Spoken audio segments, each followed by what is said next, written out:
Particular Arsenal rival, but line up against Dennis Bernard. It's going to be a double header for Dennis Bernard because he will then take on Mr. Tomboy in match number 5 on stream. And last but not least for the group, it's going to be Firewolf hosting Lamptey. So when I say on stream, all that means is that those are going to be the fixtures which are available for you to watch live on our streaming platform. So there you have it. What do you make of these fixtures, guys? well, for me, Wes, it has to be Dennis Bernard as the one to watch here. When you look at his accolades, his previous accomplishments, he kind of stands out from the rest of the competition here. And I'm just trying to think, obviously we saw Firewolf in Germany, fell short on that occasion. Maybe he's the one to step up today. Yeah, you may think of him in terms of, well, that's where we saw him last, but he may have learnt those lessons. We spoke a lot over these club finals in terms of players getting that experience of being at tournaments and tournament esports and getting used to the formats, and he may just carry those lessons into today. Of course, we'll have to see if that allows him a berth into the grand final of today. But certainly, I think Firewolf may just be one to keep your eye on and just keep a watcher. Well, I tell you what else you need to keep an eye on, and that is the console group, because we are calling this the group of death, and for very good reason. I'll leave it to the guys to explain in just a moment. But first, let's actually just give you the lineup who are going to be playing in this group stage. So we've got Axe from Japan, who is the regional winner of Asia East and Oceania and others. Then Uzmekabil, someone you all know very well indeed, from Algeria. He is the regional winner of Asia West. He has already participated in 2 finals thus far, FC Barcelona and AC Milan. Then Urma from Romania, another familiar name for you, who is the regional winner of Europe and Africa. He, of course, was the AS Roma captain for the last 2 seasons of eFootball. And then last but not least for you, Melian the King from Argentina, the regional winner of the Americas. So why don't you take us through? Axe will be looking to bury the axe, I guess, today against his competition. Yeah, he'll certainly be looking to do so. I had the great pleasure of watching or being a part of the E-Asian Cup, where he finished up as a runner-up with Japan, got edged out by Indonesia in the final. That was a co-op event, though, so that was where you had multiple players playing with each other rather than just as a solo. It's great to see Axe come through as a solo competitor, because now we'll get an understanding of, well, what's his play style as a 1v1 player, as opposed to potentially maybe leaning on teammates, and to come through into what has now appeared, and certainly will go into in great depth, to come into a group of death like this. It's going to be tough going forward. And that's because you have players of the ilk of Uzmekabil, who is a veteran, but not just a veteran, he's a titan of eFootball. And again, it comes down to the accolades he's been able to pick up along the way throughout his career. I mean, 3-time world champion. It's been sort of a rule of 3 for Uzmekabil, hasn't it? Because 3-time world champion, fairly certain he's won 3 iterations of this competition as well. But it's also his 3rd time at a club finals, as you rightly said, Semra. But he finished 3rd time's a charm, my man. Runner-up in Barcelona against Footy Fasil, runner-up against Kalahar at the AC Milan club finals. He'll be hoping the number 3 is lucky for him today here at the Arsenal finals. But he'll have to get past the likes of Urma, another really stiff competitor based on what we've seen the last few seasons as well. Yeah, he's one of my favourite players to watch, is Urma on a 1v1 level. Me and Harry have seen him almost grow up kind of in our eyes, realistically. Yeah. We've seen so many tournaments where he's been a part of, and so many kind of expectations that he's completely decimated. And again, we talk about him as ability-wise. He's very much up there as a 1v1 competitor. So again, to add to this list of a group stage, again, it's going to be, in terms of the console final at the very least, it's going to be 2 very, very high-powered players in that console final. We are talking about eFootball royalty here whenever we talk about those two, aren't we? Well, somebody who'll be looking to add his name to the royal list is Million the King from Argentina, looking to go home as the crowned winner. Yeah, rounds out the group of death, and he may seem the odd one out here, but let me tell you, he is also a world champion back in 2021. Won the eFootball Open back then for the Americas region on PlayStation 4. I believe as well he was using Arsenal back then, so he should know the squad. It's changed a little bit since then, but the nuclear should still be there for him. He should still be able to get the best out of this squad. So this really is just 4 incredible players for console. Should shape up for a fantastic day today. Well, I can't wait to see where you guys think this group is going to be won or lost. So let's go ahead and take a look at the list of fixtures in their respective order. You have up first Axe taking on Urma. Match number 2 is Million the King against Uzmakabil.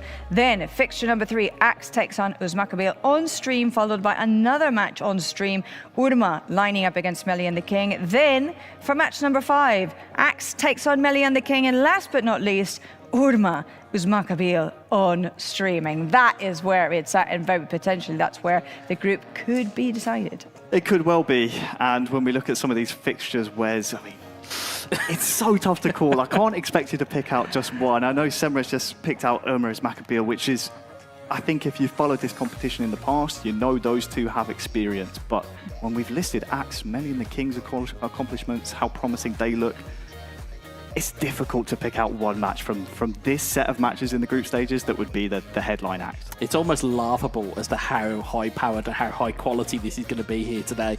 I think if you're looking at potentially games to keep your eye on, though, I think the sleep hit may be Urma versus Million the King. I think that might be that sleeper hit, which we sometimes get in these competitions where you look at a game, you think, well, it'll be okay, and then it just takes on a completely different form. I think that, and it also may potentially hinge on how the group looks after that fixture. I think that one's the key one. So whether you expect it or not, it looks like we're going to have all kinds of blockbuster clashes then on the cards. Let's have a look at the running order for you of fixtures that are going to be available on stream. So there is, of course, that mixture of console and mobile matches. Here you go. Well, up first, we've got Mr. Tomboy against Firewolf. That's mobile. We have a second mobile match, which is Dennis Bernard against Lamty. Then we switch over to console, where we have fixture number 3, Axe taking on Uzmakabil. Another console game for you. Urma will line up against Million the King. Then we go back over to mobile once more for Mr. Tomboy versus Dennis Bernard. And last but not least, for the group stage, over to console, where Urma Uzmakabil, that headliner, as Harry coined it, that is going to be the last fixture before we move on to the mobile grand final and then the console grand final.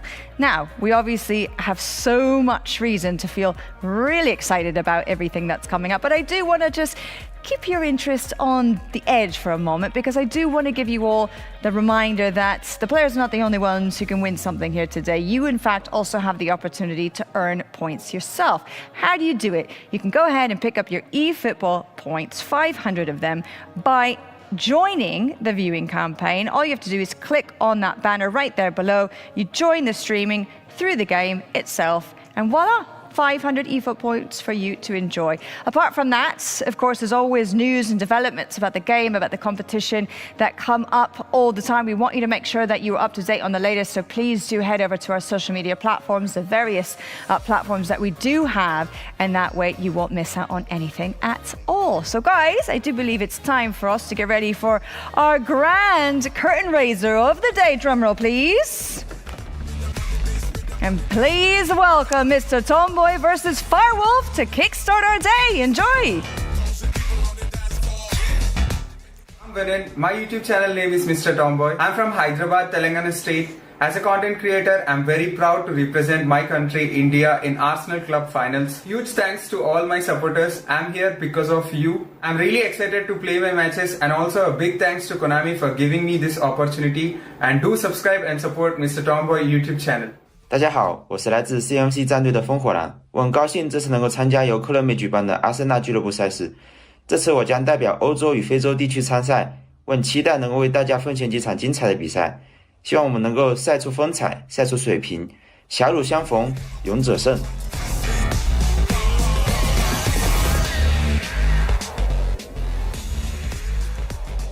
Well, thank you very much, Semra. Great to hear from the players as always. As you can see, they are just about ready to go, Wes.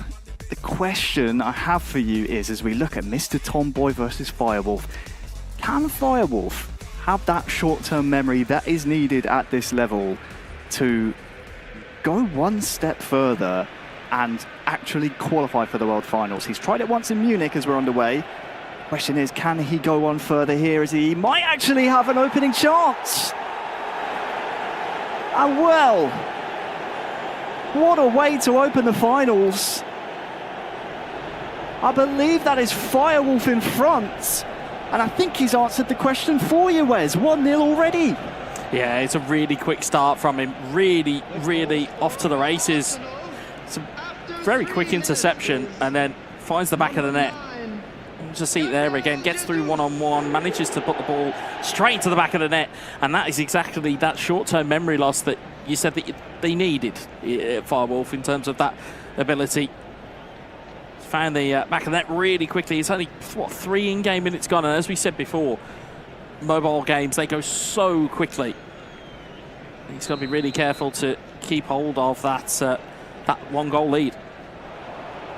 Well, we haven't yet had an opportunity to introduce his opponent here, Mr. Tomboy, but Firewolf was in Germany, the man from China. Has some defending to do here at the moment, though, as Nketiah for Tomboy threatens to come forward. Had that experience going to the Allianz. Met, of course, Thomas Müller. That would have just spurred him on, having been through that experience. Coming forward again as well with Jesus. Skips past his man. Can the cross come in towards Kai Havertz? It can, but not before Aaron Ramsdale is able to intervene. Just say it was a quick release there, trying to get that into the box, and Havertz was waiting, but Ødegaard will try and play this one down the line. 20 minutes gone, near enough, and Firewolf, most of the time he comes forward, looks very, very promising. Gonna have another chance here. Ben White far side. Havertz dispossessed. For Mr. Tomboy. Question he will be asking himself. Lots of questions to be asked at this stage of the season, Wes. He will be asking himself, can I defend some of these Firewolf attacks? He's done so since conceding that goal. The bigger question is, can he string something together going forward? Declan Rice once again having to intervene. There's a chance for him. Ben White runs onto this one. Defended well by Firewolf.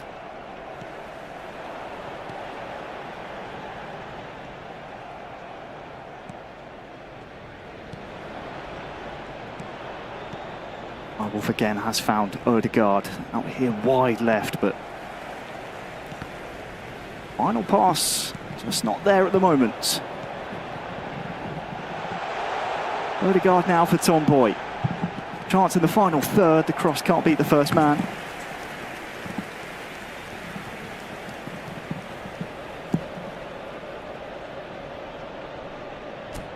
Now Wes, as we get a chance to just sit back as the players decide to make some changes, kind of digest what has been a,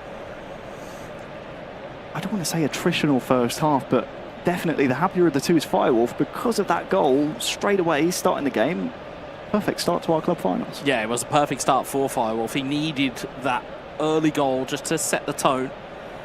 We'll see it again here. Thank you to our production team. They were right on it to show us the replays there. It was, again, just a pinch of the ball from kickoff. Just managed to tuck that one home. And again, for the rest of it, it's kind of been a bit of an even game between these two. Well, it has. It's, I think when Tomboy looks back at that, you see how easy it is, just straight down the middle, starting the game. That's an area you don't want to concede. You can concede those wide areas, but you've got your opponent running straight at you. It'll be difficult. Chance though from the corner. Oh, it's headed in. is Eddie Nketiah. The pause works out perfectly for Mr. Tomboy. And as half-time looms, Wes, it's Nketiah at the front post. Great header to even proceedings here. Yeah, it's the perfect tonic. It really was. Just after that pause has happened, it's a short corner. Beautiful ball in there. I believe that was from Thomas Partey. As I see it again here, just chips the ball up, and it's Eddie Nketiah, player of the week. Eddie Nketiah, and Ramsdale will be really disappointed with that one, but Mr. Tomboy has his equaliser. Well, questions asked by us and answered by our players here in the group stages. And Tomboy could go for the 1-2 punch here. The goal scorer, Nketiah, on that far side. It's punched well by the goalie. Wolves' breaks, as we saw to start the game, have been fairly good, but that time around, not concise enough. And we end the first half, Wes. Tomboy 1, Firewolf 1. Both scoring from their only shots of the game. It's difficult, really, to see the way the land lays after what we've just seen there in the first half. Yeah, absolutely. I mean, we talk at length about being clinical and taking your opportunities when they come. Both these two players had one opportunity and have taken it. And again, it's just that balance between the two now of coming out of the second half. What have you got in that second half? And more importantly, for it being the first game of the day, do you want to conserve and take a point, or do you want to try and take all three? I know which camp I would probably fall into, which is just take all three. It's, you need to win. Yeah, we've seen many players within these club finals that may play for a draw and then it kind of turns into a loss. You don't want to be kind of leaving points on the table. So we'll see the goal again here. Again, it's just a short corner. This headed front post, isn't it, by Nketiah? He raises himself. He rises highest in his first to it. Ramsdale well beaten, but looks like we're underway here. Back in the second half. Sides have swapped, of course. It's Firewolf still in that second strip for Arsenal. He's starting the second half almost as well as he did the first, but time around, Tomboy attacking in the home strip from right to left, or to avoid conceding.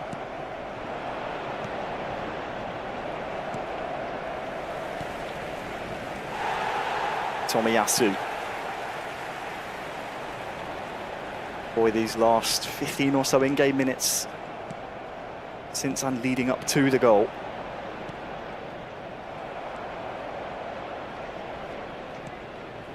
Been just seemingly finding his groove. Settling in very nicely. The attendance for this match was 72,306. That well by Ødegaard there for Mr. Tomboy.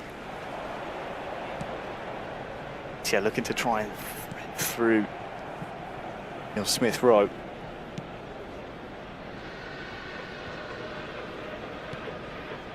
Nketiah. Jesus now just goes for a shot. Don't know if that was the right option there, Wes. There was a runner through. It was. It looked like Ødegaard had just peeled off into that left-hand side, but it's in those split seconds of decision is that once you've made them, especially with eFootball, you're kind of committed to them.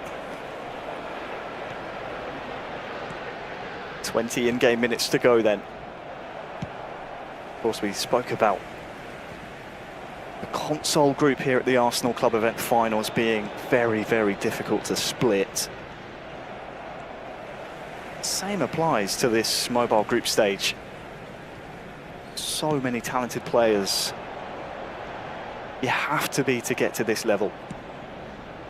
Yeah, it's such a long time that they have to play. We've spoken about it at length on previous club finals. If this is the first one that you're tuning into, as the ball goes into the box, Tomiyasu gets it headed clear.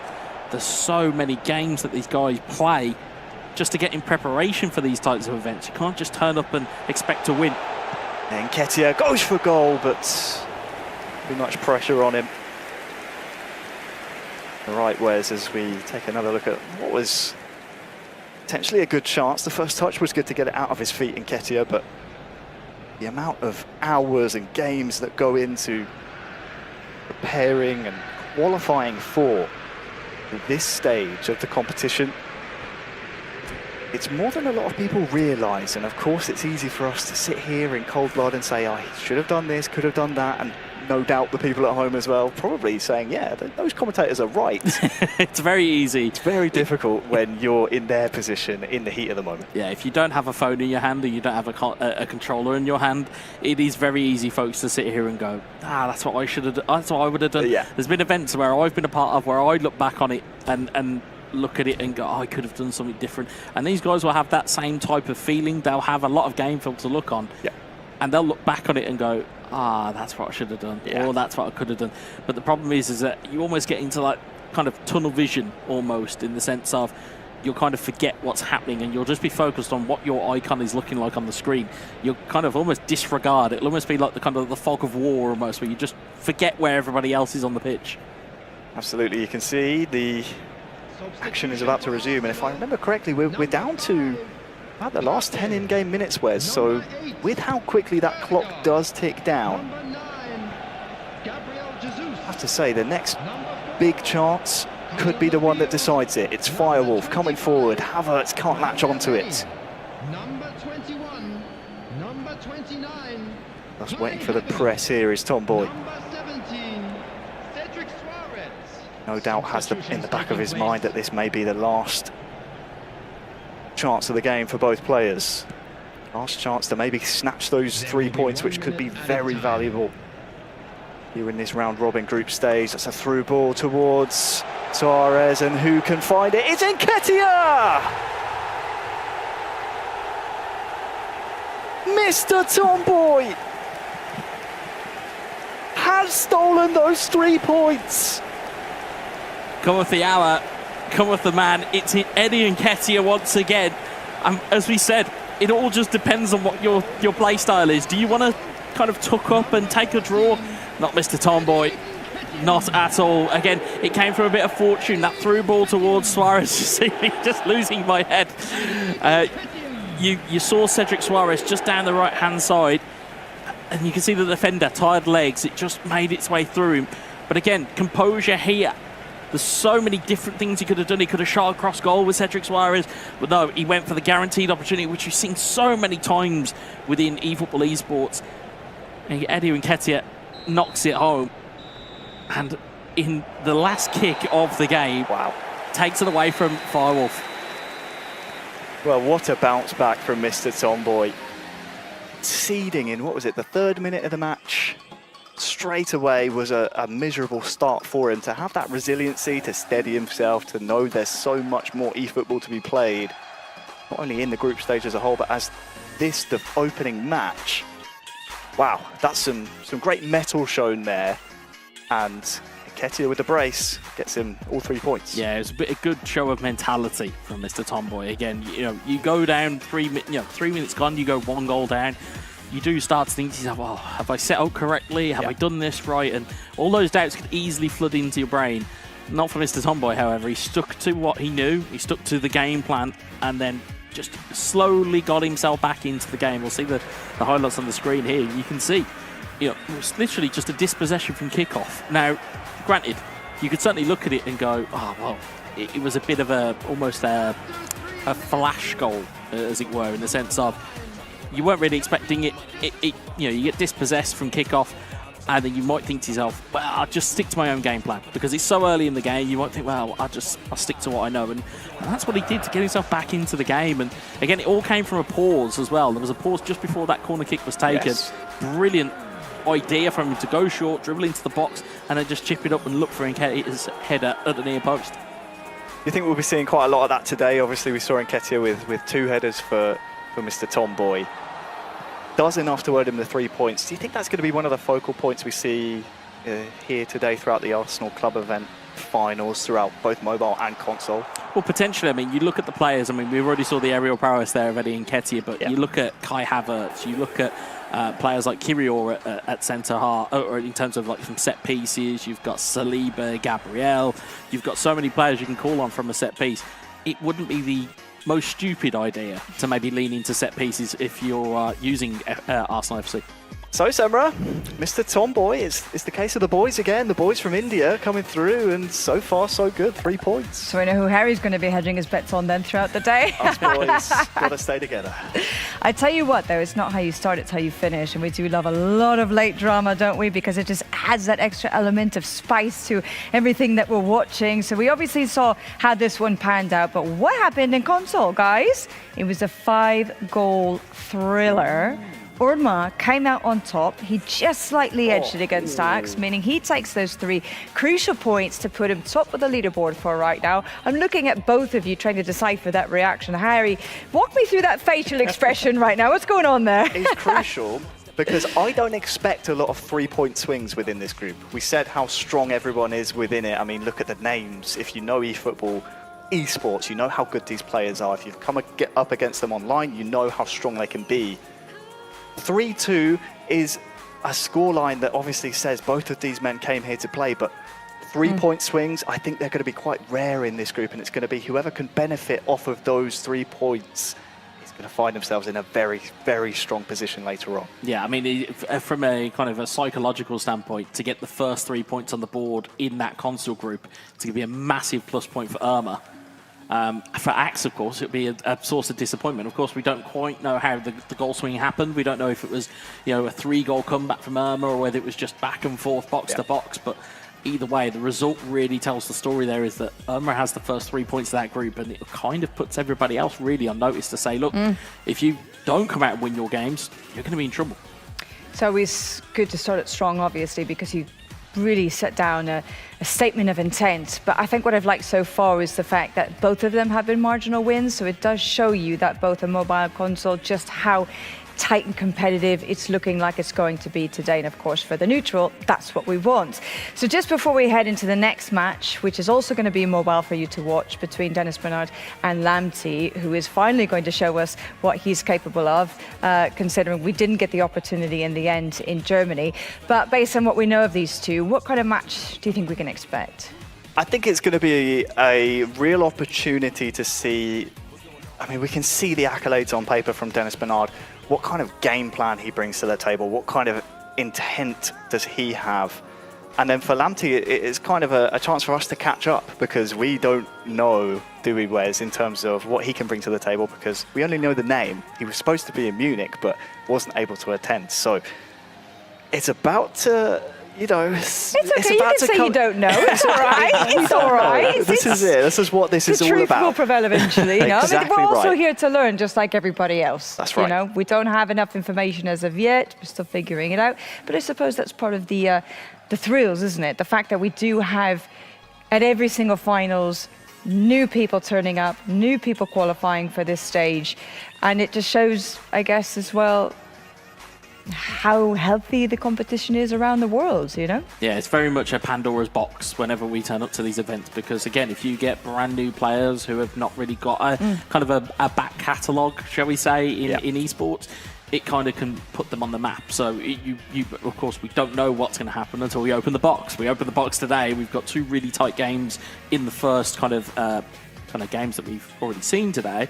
And of course, you can see briefly now already what's kind of happened to the table. You can see Mr. Tomboy at the top, and you can see Urma at the top of theirs as well. Do you reckon that it's going to go all the way down to the wire like it did in the last finals that we had? Remember, I mean, both groups, it was still all to be decided. We really didn't have, I think it was just 1 out of the 8 that actually had qualified for the grand finale by the time we'd gotten to the last final, the last match of the group, sorry. Do you think we might see something similar happening today? I think so. I think it's going to be a real strong possibility that happens, because, again, there's so many accolades across the board, across both groups. You've got 2 different platforms that play differently, and I think by the time it gets down to that final heat, every player will know what result they need, and it's going to just play into that kind of fire versus ice mentality. There'll be some players that need a draw, some that need all 3 points. Both might need all 3 points, so we're going to see a lot of kind of throw caution to the wind gameplay. Well, you cast your mind back to the schedule. I mean, you look at the games that are or the final 2 games of the live stream. You've got Mr. Tomboy versus Dennis Bernard, and then you've got Irma versus Us McApeel. Sure. So both could be set up to be blockbuster ties just on the basis of how the rest of these results are going to go. So I think, for us, we're just kind of a viewing public, just waiting and seeing how this is all going to play out. Because as much as we can be, give out predictions, the reality is that anything is possible here. I tell you what, though, historically speaking, when this man's giving out predictions, he's pretty much always nailed it. Yeah, so he's the water diviner of the group. Yeah. I don't know if you want me picking your name though, because I feel like at some point that luck's going to run out. It may have been a case of a broken clock is right twice a day. So at some point, like Wes says, let's give you the benefit of the doubt for today, okay? Let's extend it a little bit longer and see how it goes. Well, listen, wait no more, because now we are ready to get going, ready to rock and roll for our next match for mobile. And it's going to be Indonesia's Dennis Bernard against Morocco's Lanti. Hello guys, my name is Dennis. I'm from Indonesia and I'm the representative from the East Asia region. I feel very grateful to get this opportunity to be able to play in this Arsenal Cup Finals event. So obviously I will give my best to become the champion and to become the representative of Arsenal in the eFootball World Finals tournament. So see you guys. Hello everyone, my name is Yunus Lante. I'm from Morocco. I hope to play great games in this Arsenal competition and come out as a champion. Let's go.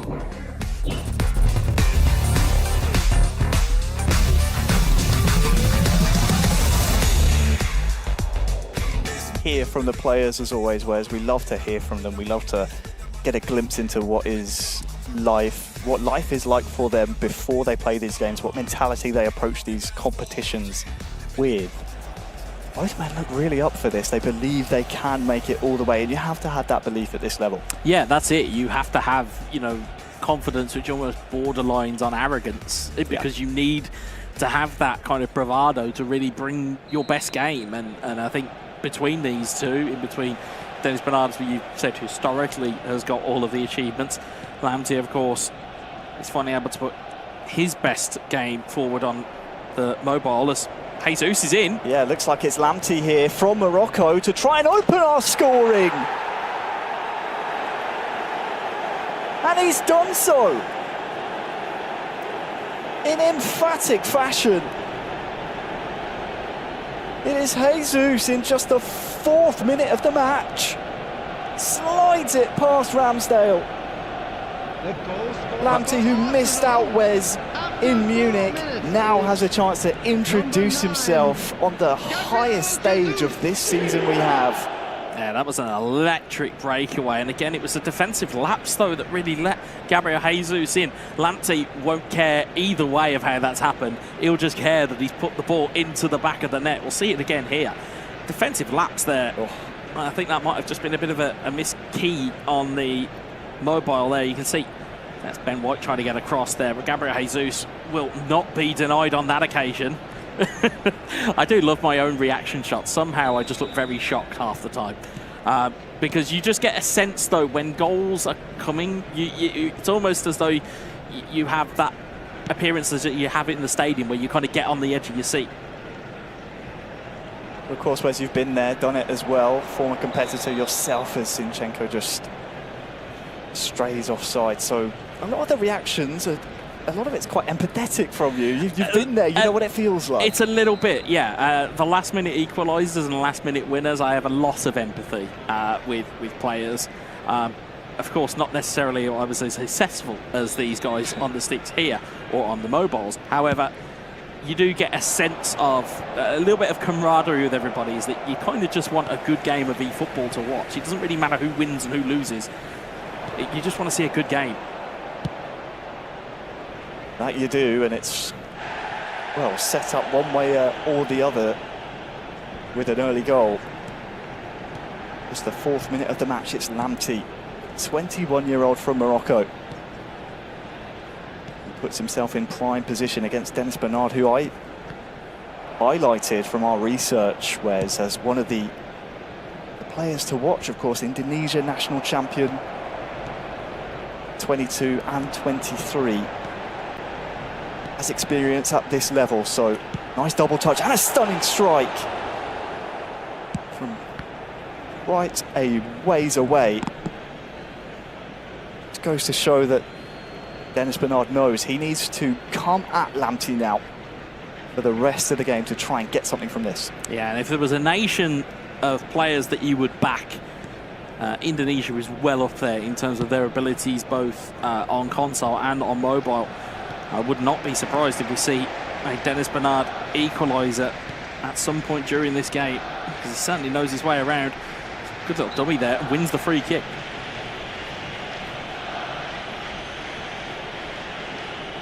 No advantage to be played, so it will be a free kick at quite an inviting distance. Goes for goal, there's already got all. It's off the frame, Havertz is there. And Ramsdale, quick to react, needed to, was up to his feet and cures the ball and extinguishes the danger for now for Lamptey. Yeah, it was the width of a crossbar that denied Dennis Bernard a response in the game. He certainly looked to be growing into it since conceding. Dennis Bernard starting to put Lamptey through the paces in search of his equaliser, but about 10 in-game minutes. Last stoppages till half-time. It is Lamptey who holds the advantage. Jesus tries the stunning strike. Anytime you see that purple power bar, you know something powerful is coming, Wes. It's not always accurate, but when it is, it can be fatal. Yeah, it's a little bit of a trade-off with stunning inputs, is that yes, you'll generate more power, but the accuracy might not always be there. Gabriel clears it away. 2 added minutes has been indicated. No doubt this will be the final chance of the half, if there is to be a chance. All the way back to the goalie, and we end Lamptey 1, Dennis Bernard 0. Which, when we look at it, Wes, don't want to call it an upset. Because A, there's still a second half to play, and B, Lamptey is proving himself at this point in time. But when you look at Dennis Bernard's experience, you just have to say the 21-year-old from Indonesia, you almost expected a bit more of a fight back in terms of solid chances created. We didn't really get that after this goal. Yeah, we didn't. I mean, again, it's a bit of fortune there for Lamptey to get himself in, but again, as we said, you've got to score those opportunities when they're presented, especially in the mobile platform. You have to take those chances. He did with aplomb. With the response from Dennis Bernard has more so been a case of keeping the ball and trying to put pressure on the opponent through possession rather than by chance creation. See a neat little double touch there. It was the only real shot in anger we had, maybe outside of that free kick, as we'll see there, just off the bar, and again, just wasn't enough power on the header. You can see me just disgusted with the follow-up header. But yeah, Wes Cam is certainly providing a lot of emotion already, and we're only, what, 2 games in on the live stream. It is a genius edition. We thank our production, and of course we thank Thomas Muller, strangely, back in the Allianz, was subject to our reaction cam, but to focus back now to our Arsenal FC Club event finals. It is Lamptey who currently holds the goal advantage in that second strip for Arsenal. Nice double touch there from Dennis Bernard, the Indonesian, who's chasing, and that's a snapshot. Forced a save with the feet from Ramsdale. It's good one-touch passing there. Led to a one-touch shot, which just, again, didn't have enough power to really trouble the keeper. Jesus now, oh, he's just run past the entire defence. That Cross looked very dangerous. The attendance for this match was 71,898.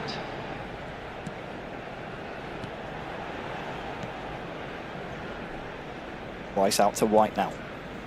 Yeah, Erdegaard on the right-hand side here. Rice into Jesus. Tomiyasu clears it away. And again, I think that is going to be the kind of the game plan here with time ticking down. It's a case of if that ball touches, I think, a defender of Lamptey, he's going to be clearing his lines almost immediately. We'll see it again there. Again, so long as the ball is kept in play, it will just tick the clock over.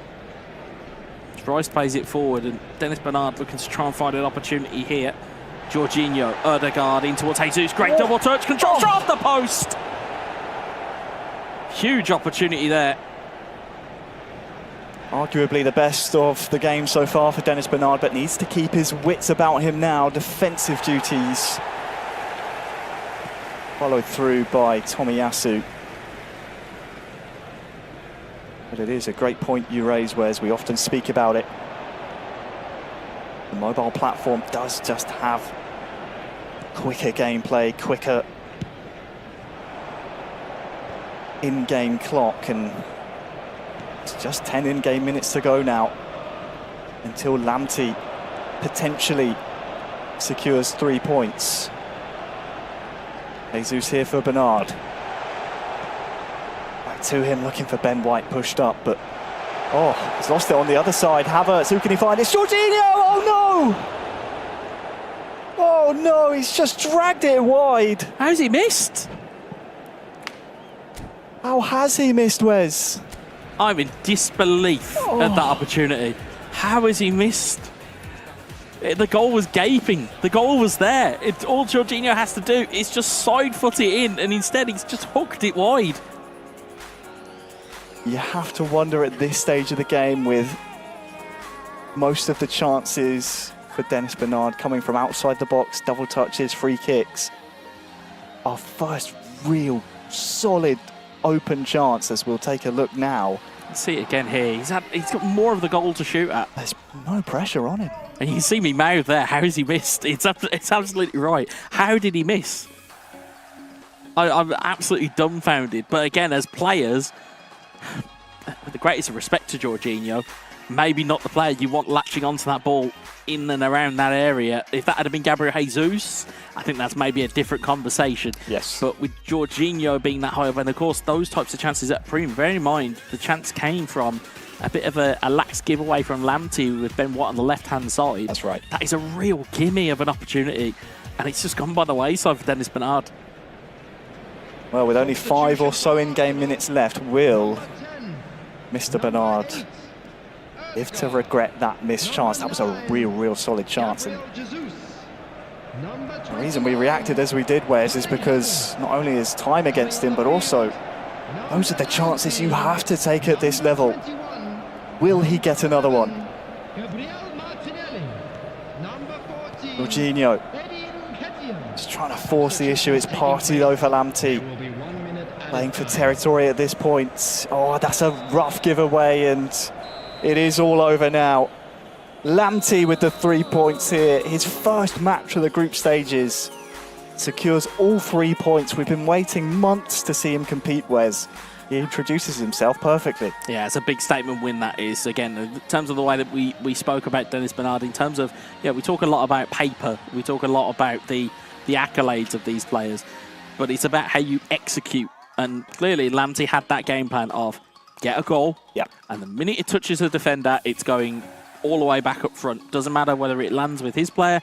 It was just more a case of defensive smarts, shall we say, because it's having that game plan. Again, you got to give him, it's great counter-attack there to get Jesus in to score, but then the rest of it is defensive rear guard. But it's that chance for Jorginho that Dennis Bernard is going to look back on that one and say, if only will be the only thing that will go through his head. It really will. I have to ask the question, going to make you look into your crystal ball at this point. Our opening 2 games have seen goals within the opening 5 minutes on mobile. Is that likely to be a repeating storyline we see throughout the Arsenal club event finals? Because you have pace up top, you have Jesus, who obviously is able to run.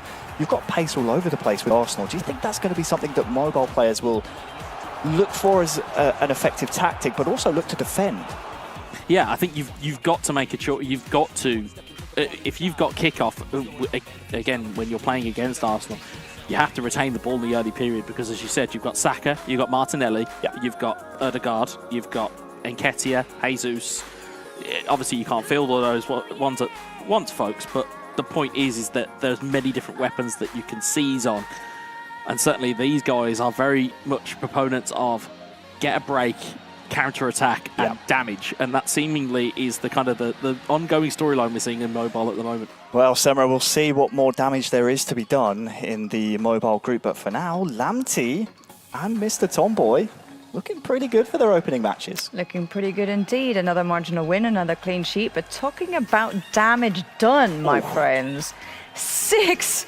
The Kingslayer, Uzmekabeel, coming out, not holding back any punches today. That is quite a way to start the day for Uzmekabeel. Yes, talk about statement of intent. I'm sure there's some kind of regicide pun we can throw in there, but for now... Hey, I said Kingslayer. Kingslayer, I'm trying to think if there's any other you're ones. not listening to me, mate. Thanks, that hurts. That hurts. I'm just trying to think, see if there's anywhere else we can go with it. But for now, we'll just Something focus will come on up. the 6-1, which is an unbelievable result. We said that 3-point swings are going to be difficult to come by.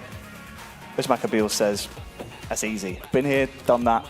Let's move on. Let's move on through the group stages now. Be afraid. Be very afraid. I tell you what, Uzmekabeel is again up next. Yeah. He's going to take on Axe.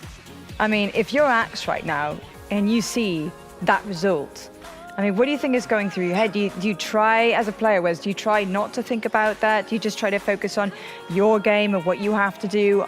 Surely he would have been watching to see what it is maybe that he could do in terms of trying to take advantage of any weaknesses if there are of Uzmekabeel. But how do you think it is that he's going to be preparing himself mentally for this one? You can't help but be aware of what is happening within the group stage. You can't help it.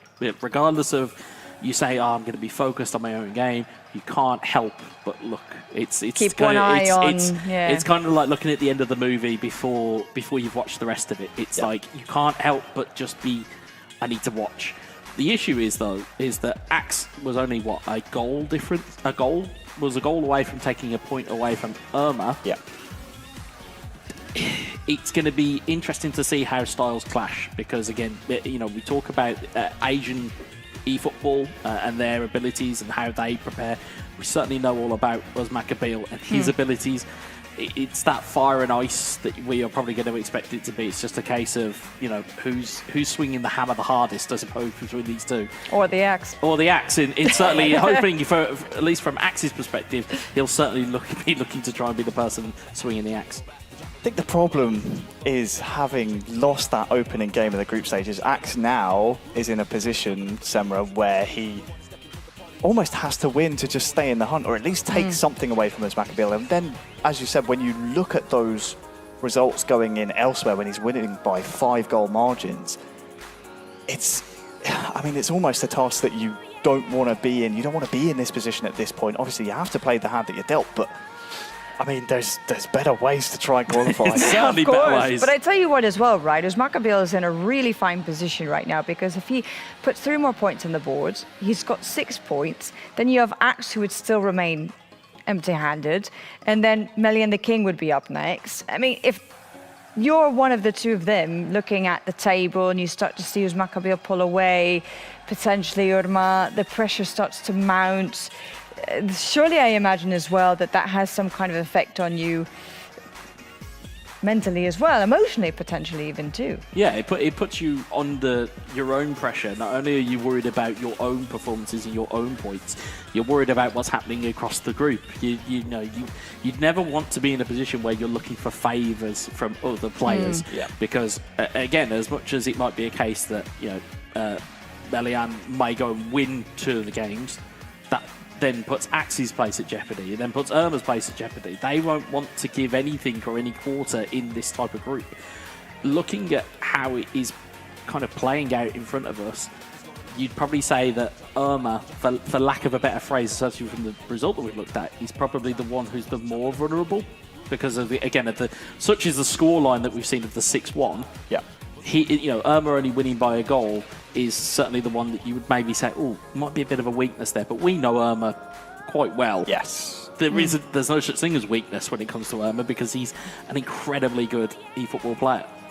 Yeah, have to concur. Obviously, we've had the opportunity to almost have our eFootball commentary careers run in parallel to Irma's playing career because when he came through, really broke through with that performance in the Euros with Romania, we were able to follow that all the way. That was a real shock to the world, so he kind of announced himself then.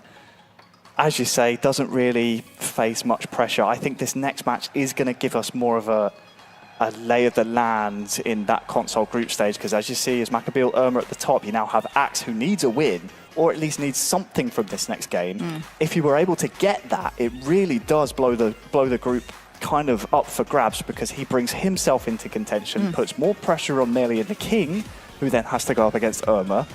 It's like Wes says, you can't help but look at what's happening elsewhere and do the mental maths in your head, like, okay, well, I need this from this game or that from that game. It's a horrible position to be in, and the real winner from this is Maccabiel, because he's saying, I got goal difference, I got points, I'm ready, I've been here 3 times, this is my 3rd time now. Let's get He's this not going to moving. let this one slide past him this time, I imagine. Well, I don't think he'll want that, no. No, 3rd time of asking. Well, let's see if he can go the distance then for today. As it stands, we have our next match ready to go. So it's going to be Japan's Axe against Algeria's Maccabiel. 東アジア・オセアニア代表になりましたアックスです。今回アーセナルのクラブファイナルまで来たこと、とても嬉しく思います。この後のクラブファイナルでは厳しい試合ばかりだと思うので、一戦一戦集中してプレーしていきたいと思います。応援よろしくお願いいたします。 Hi guys, it's Yus Maccabiel, 3-time world champion, 3-time eFootball pro champion. It's again me.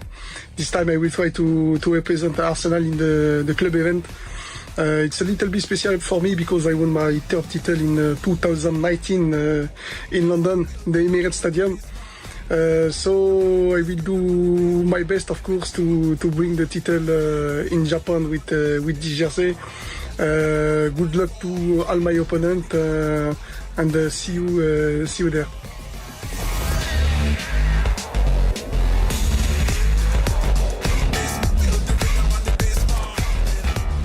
Well, always great, Wes. As we always love hearing from the players, because one thing, as we do all of our research, we do obviously look into these players.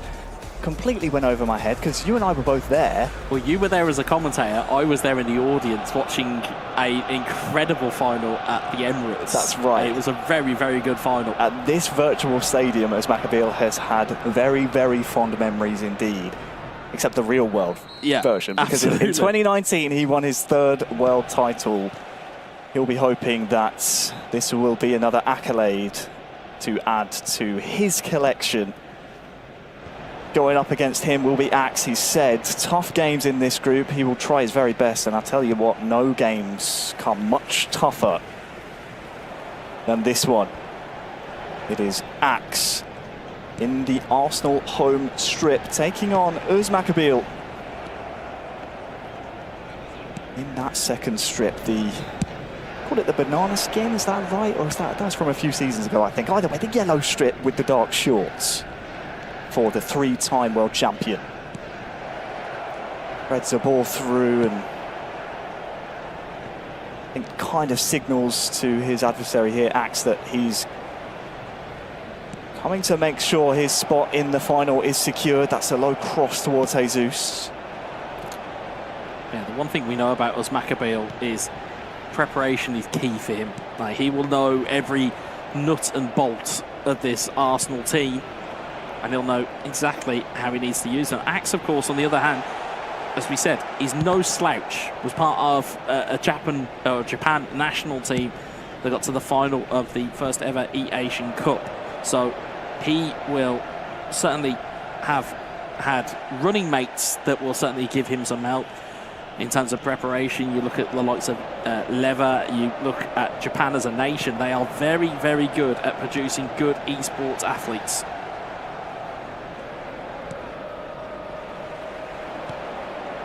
Well, he's on the offensive here as sadly Saka can't receive the ball. Just 23 years old, the Asia East regional winner, Axe.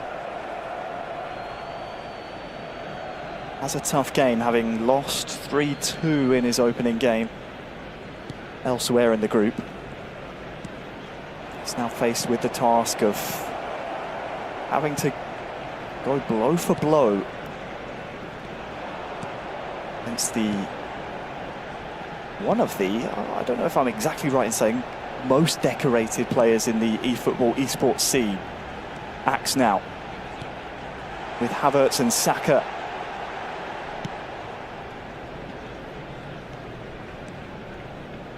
Cannot paint the picture they were trying to compose there, but I will say for Axe, the mental game is very important.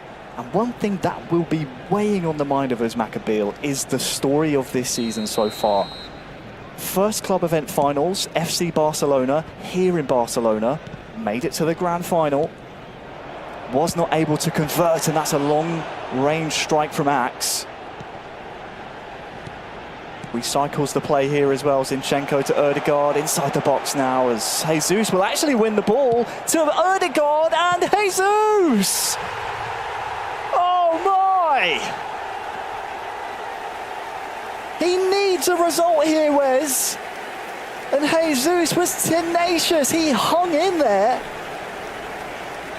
And he gets his reward. Axe is in front here against the three-time world champion. Well, the final bit of this will show you a bit of fortune. Doesn't quite clear the ball, does Uzmakabeel. There's a heavy deflection, as you can see. But the build-up to it was actually very good. It was one touch, and it was getting it around the box and trying to find, essentially, the weakness to penetrate. And they found it, or Axe found it, right when you didn't expect him to, as he gets a very heavy deflection. As you can see me, I'm just waiting, see it happen, and you just lose your head, because you're just, again, games like this are separated by moments. And again, it very easily could have gone a completely different way there for Axe, but he finds himself a goal ahead here. Well, straight away following the goal, Saka's turned his man, found Jesus, who, well, was looking for Havertz to arrive. But to continue the story of the season so far for the man in possession right now. As a low cross comes in, gathered by Ramsdale. Barcelona finalist, finished runners-up against Footy Fasil. Next club event, next opportunity, AC Milan made it to the final there. Finished runner-up against Kalahard. That will be weighing psychologically on the mind of Uzmakabeel. Real chance here as Havertz can maybe find his teammate, and that is a tidy finish. It's Jesus again. And Uzmakabeel looks a bit shell-shocked here on the pitch, because it's Axe who's 2-0 up. He's taking the chance right on the opportunity. The goalkeeper looked like he just took one heavy step to the left, and David Raya could not react. It's a great ball there by Havertz. It's the first time striking. It's almost a toe poke from Gabriel Jesus. You see, bringing me to my feet, I have to chuckle. It's a nervous thing that I see whenever I see it. But 2-0 in the opening 35 in-game minutes here. What a start for Axe. Wow. What a start. I mean, I know I alluded to the fact of he's used to pressure environments. He's used to being in these types of tournaments. You know, as I said, I saw a lot of him in that Japan setup whilst being in Qatar for the Asian or for the E-Asian Cup. But it wasn't necessarily that I was seeing him as a 1v1 player, because that was a 2v2 tournament. So you don't really get too much of an idea as to him as a 1v1 player. However, certainly from what we've seen here, he scored two goals in the first game against Irmak, came out as a 3-2 loss. He's now 2 goals ahead against one of the most notable faces within eFootball's esports sphere. Well, it almost flips everything we were saying narrative-wise in the pre-game analysis as Maccabeal opts to play the free kick short here. Saka dispossesses, and that Axe came into this game after losing his first game to Irma, knowing he had to get some kind of result, and I wonder whether or not the mentality is coming into play here as again Jesus tries that snap strike.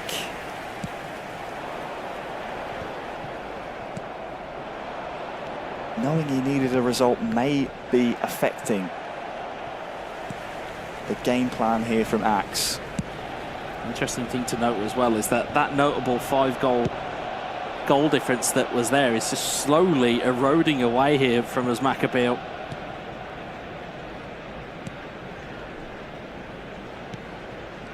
A live look at our group tables. Axe would be joining Irma and us Maccabeal.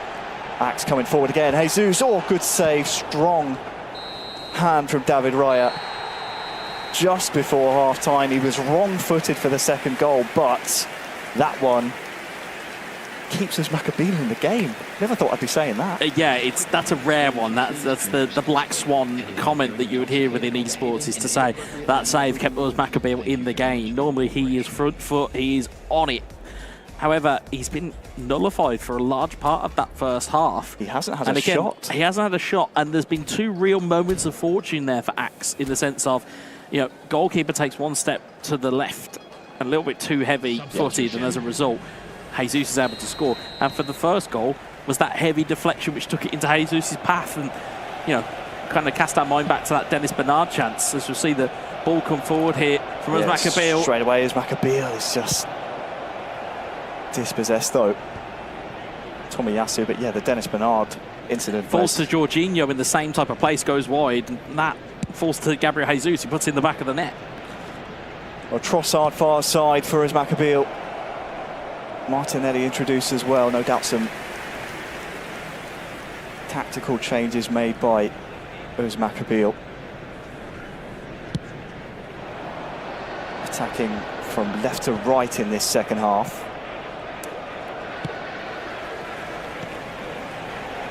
Jesus now, or Axe inside the box, and he just has so much pace. He could be a tricky customer to deal with. That's a good run though. Is the ball there for Trossard?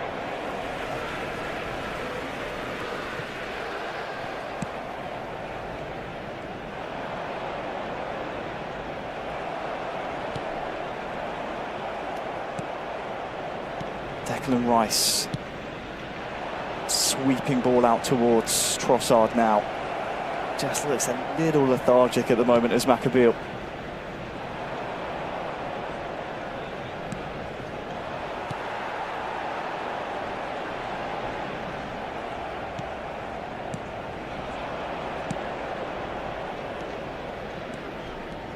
Trossard, far side. Can't quite connect there. Yeah, one thing to note as well is that this Arsenal side, in terms of characteristics, very much kind of mirror a lot of what Axe has probably been used to preparing with Japan's national team. Obviously, he knows Tomiyasu all too well at the back. In terms of midfield, you know, you have Minamino, you can probably replace a Havertz. Saka looks to make a way through here. There's a real chance as Jesus back towards Saka, I believe that was. That time, David Raya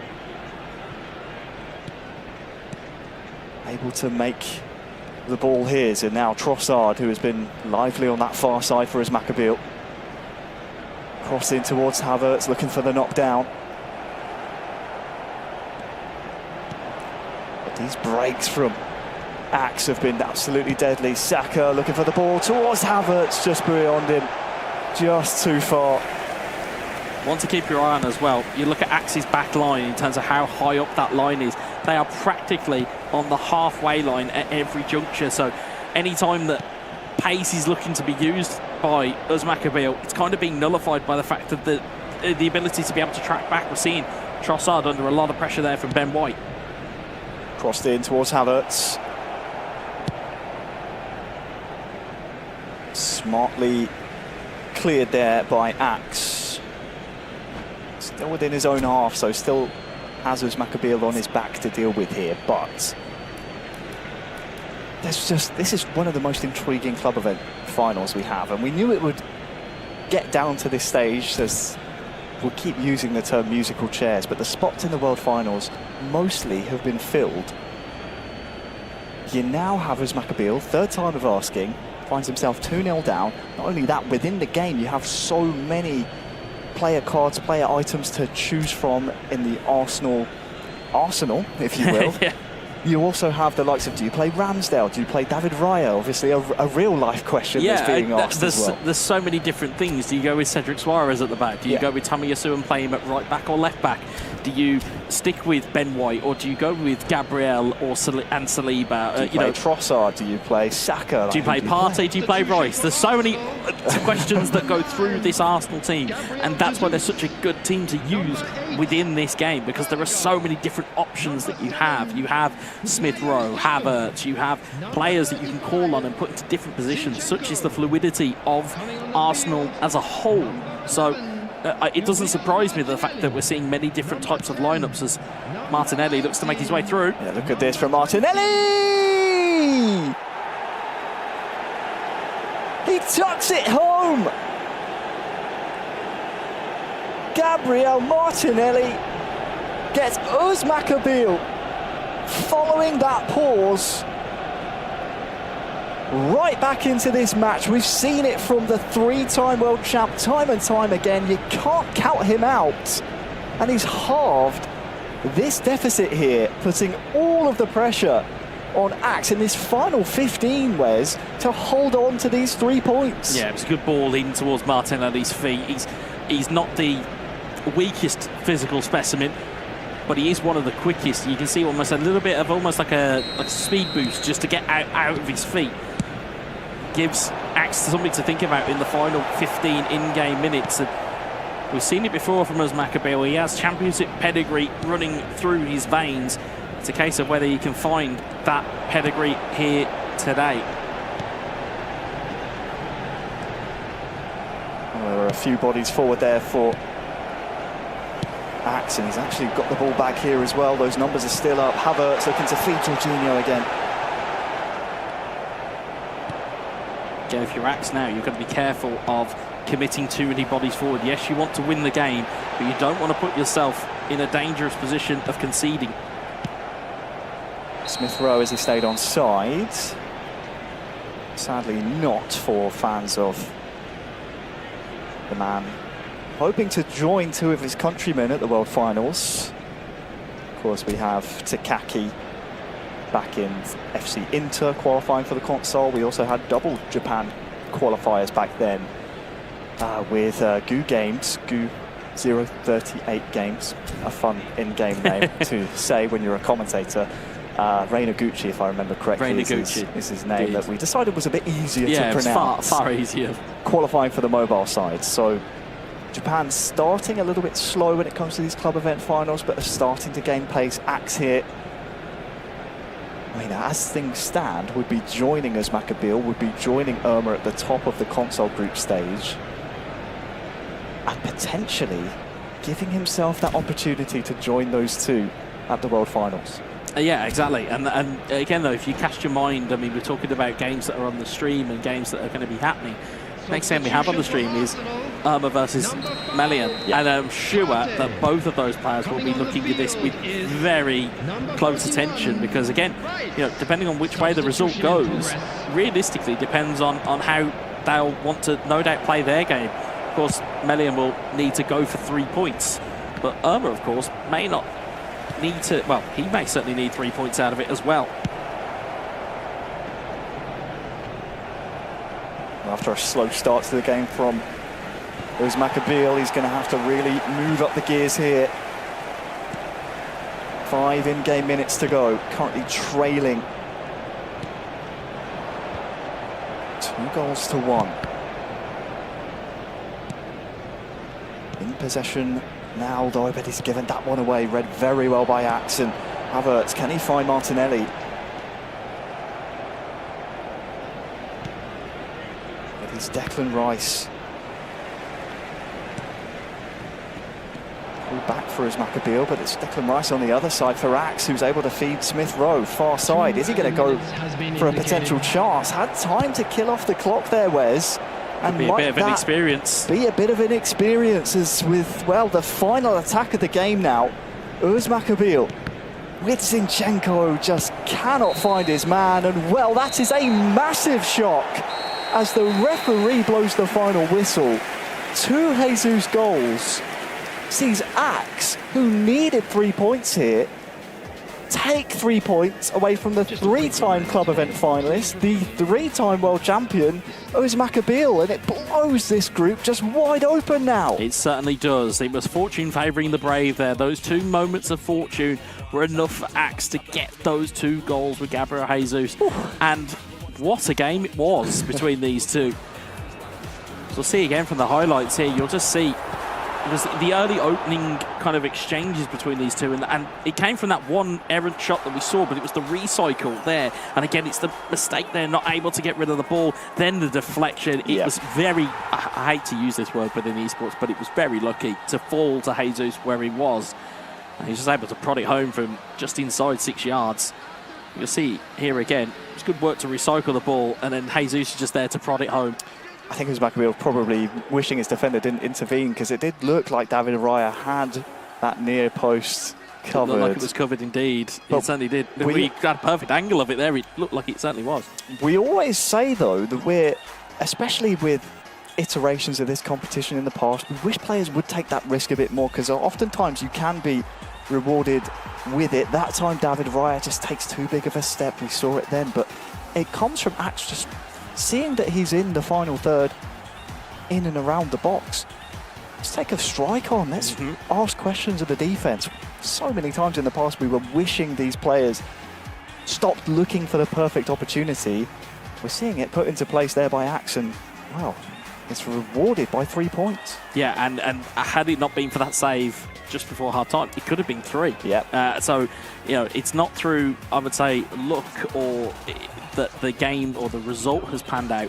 Certainly the 2 goals were some elements of luck, but in terms of Axe's game style, even towards the 90th minute, he was still looking to try and score a third, and was looking to actually not try and game manage the clock out, which we both looked at each other and we were like, ooh, not too sure whether that's the right move, but he didn't quite, he didn't have a negative as a result of that. Instead, it was a positive of taking all 3 points. But again, that Martinelli goal just after that pause, again, it's smart to get the ball into Martinelli, into his feet, use a little bit of that physicality, and then use the pace to get away from the defender. It was a good finish from Uz Maccabeal, but it wasn't enough. It was not enough, and it's interesting to see Axe really want to go for the jugular at the end, Semra, because he could have taken it to the corner, but still comes away unscathed, and 3 points.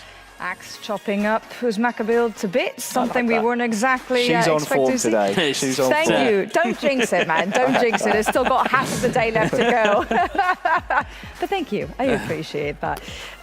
So where were we? Yes, Axe chopping up Uz Maccabeal into bits when we least expected it. After that first half, I thought we were living in a parallel universe where Uz Maccabeal not taking a single shot or none on target after 45 minutes. In-game play. I mean, that's almost unheard of. You thought the graphic was the wrong way around, didn't you? Yeah, it was a little bit like, what's going on here, right? Am I reading this right? I'm losing my mind.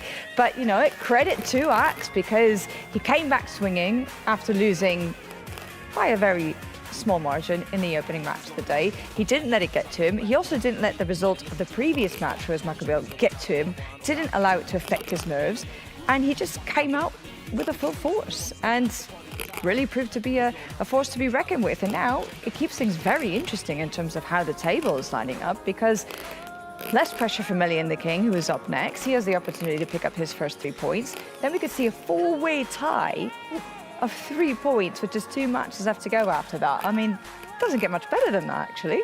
It doesn't, and it speaks to how amazing this round robin format is in these club event finals, but also how true it was that we said and described this as a group of death, because so far we've kind of seen everyone play against each other, and everyone apart from Melian, who's up next against Irma, be able to take results against each other, take goals, formulate attacks and pushes, and so far, it's difficult to call. I mean, there's only 2 spots in that final later on to play for the chance to represent Arsenal.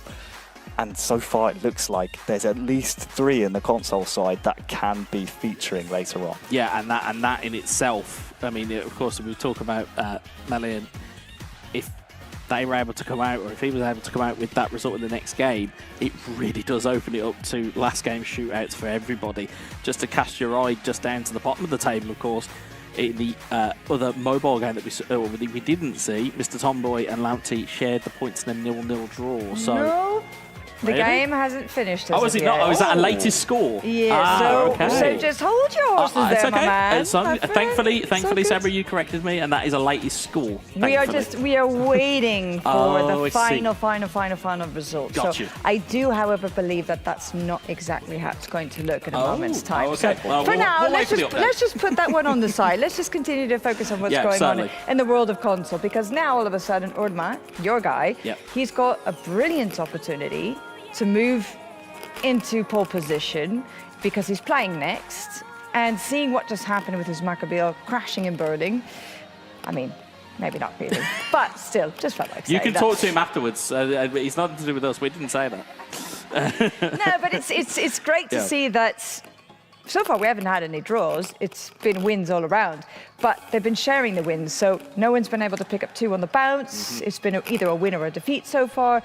So it is very reminiscent of what we saw in that last finals, just how incredibly difficult it is to actually to get in front, to to take get a in lead, front, or to decide who's going to be the favourite in a match, or who's going to be overly, I don't know. Take the assertion and really. There you go. Taking the initiative, the assertion. For me, I know you said that kind of takes the pressure off of Melian, but for me, I think Irma is watching that result just then with Axe taking 3 points away from Uzmakabil. I think Irma's looking at Uzmakabil as the person that he's worried about the most elsewhere in this group. And I think Melian knows now that Irma knows. He knows what Irma knows. So he's looking at Irma, thinking what he's thinking, and then this is... We're trying to make permutations based on people's emotions and feelings. You know, this is feeling that. Well, this is kind of in terms of where me and Harry are quite similar in terms of like kind of the feeling as a gamer. Sure. Is that this is exactly what you'd be going through in this type of environment. You'd be going, okay, well, the favourite's just lost points. Does that mean the guy that beat him's better than that guy? Or what, and all of a sudden, all of these different kind of maps, you'll be kind of sat there with a big board, tying red string together, going, well, this is what this actually means, when actually in the reality, it's just a case that they've lined up, they've gone at each other, Axe has come out the winner. Again, I quite agree with you, is that Irma might be looking at that and kind of licking his lips to say, well, okay, well, if Osmo's dropped some points there, we might be all right. Harry's got his finger wagging. To nerd out a little bit, for those mathematics boffins at home, the term is transitive property. Oh, God. So just because A is more than B, does it B is equal more than C C or something? Yeah. I don't think transitive property applies in this particular scenario. Certainly not. So Certainly not. That's why we love the drama. We love this type of scenario. I will say the psychology of it is definitely in favour of Irma, knowing that in his brain, his biggest rival has just dropped 3 points. Right. Because he would have expected Uzmakabil to clear out the group, Well, I apart from suppose himself. that's the thing. Everyone knows that everyone is for the taking now. There is no one who is undefeatable, who is... Everyone's lost their shield, essentially. Yeah, exactly. Everyone's lost that air of invincibility, and now it's a case that all bets are off. Yes. Everybody is now on the table to be beaten, because, of course, you cast your mind back to the first game of the day for Irma. He edged out Axe 3-2. So in his brain, he'll be saying, well, I beat that guy 3-2, but he's just beat Uzmakabil 2-1. So, and again, that's where you'll start to get into gamer brain, where you'll be going, well, as you said, A plus B does not equal C. So I think that's where we're kind of going to look at this game that's coming up soon.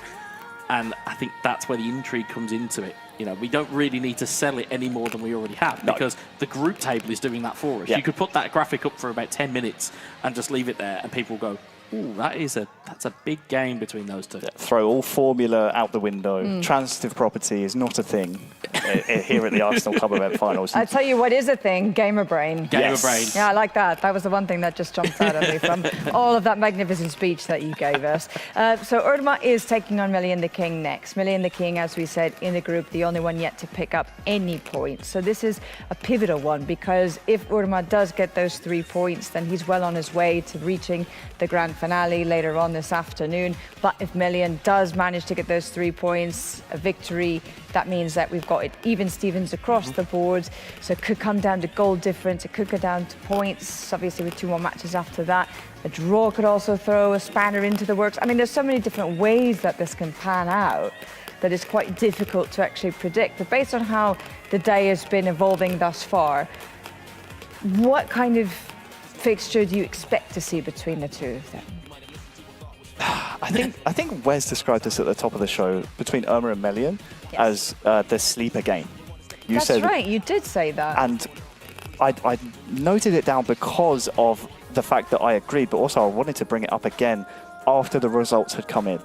And now we've seen the results leading up to this match. I think it does lead up to, when you add all the other permutations, all the transitive properties, all the stuff we've just kind of blabbered on about, I think it does lead itself to be maybe the headline game of the day, the one that could make or break either of these two men's success here today. Yeah, it certainly could. It has all of the makings of a classic, because again, we know that Irma can score goals. We know that how Irma can perform. We've seen Million perform in previous tournaments and iterations of the game, but how is he going to perform here? Granted, you could potentially look at a 6-1 loss and say, hey, he's not very good.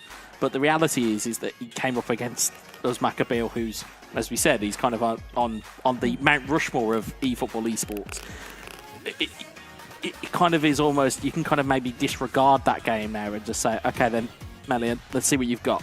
Because this is where he now needs to perform, because again, if he doesn't win, he then leaves himself needing to win in his final game and then hope results potentially go his way. There's so many, as you said, there's so many permutations and different ways that this can go, that the reality is that you just need to wait for the results to come in and see which way it goes, because it, quite frankly, it could end up in so many different avenues. It really can. That's and why when it comes to... Oh, sorry, go ahead. No, I was going to say we love our boffins. Yeah, the boffins. Because the people in the back in charge of the tiebreakers, the rules.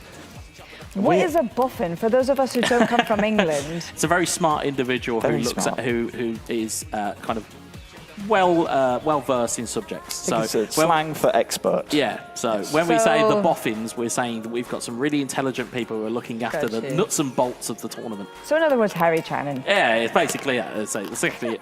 Exactly. Not quite sure. I know We'll explain it again. I'm not sure you quite get exactly what a boffin is, because definitely it does not apply to me. I just sit here and I shout at games. Okay, well, get ready, because you're about to start shouting even more. We're going to have to put a pin in it whenever it comes to the mobile situation at present. So do bear with us. Stay on the edge of your seats, because I promise you, when we do finally get that result, it's going to be a rather fascinating one. So for now, however, we're going to stay with the console mode of play. So let's go ahead and get ready for Urma taking on Million the King. Hey guys, I'm Aderma from Romania, representing the Europe and Africa region in these RCF finals.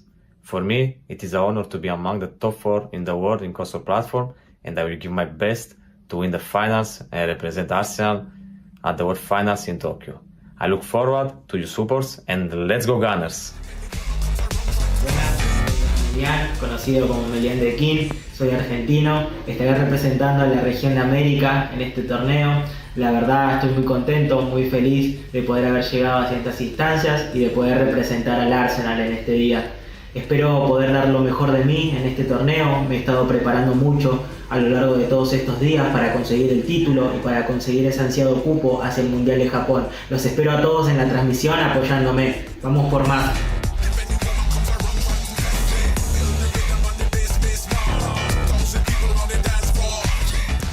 Yeah, thanks to Semra. But again, we'll have to re-explain what a boffin is, because if she's using me as an example, she's not got it. Yeah, she's not got it yet. Irma versus Million. Looking at the lay of the land in the console group, knowing that one side needs more than the other, especially when the one that's in the driver's seat is arguably the favourite in Irma. It just needs it. It lends itself to this occasion, doesn't it? We've just seen it in the previous game where Axe took 3 points in a 2-1 victory against Uzbekistan. That was again an underdog coming through. We will just have to see if that can happen again. For now, though, we do have a chance with Irma starting strongly in this Arsenal home strip. Jesus on the turn is taken down, actually.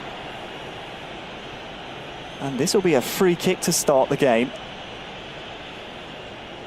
for the Romanian. I'm glad there's a pause, Wes, because we haven't had a chance really to introduce the players yet. Melian the King, representing the Americas region, from Argentina, 22 years old. Used Arsenal when he won the eFootball Open back in 2021. A world champion from the Americas region on the PlayStation 4 back in 2021. Trying to think how old he would have been. What year is it again? 24? 24, so what, 18, 19? Yeah, 18, 19. So he started his career quite well. Has to come up against Irma, who we've seen in seasons previous of this competition, has captained clubs at this level to try and qualify for the World Finals. Free kick then to Irma, played short to Eddie Nketiah, onto his right foot, and that is an absolute bullet. I think everyone in the ground was expecting the free kick to go direct.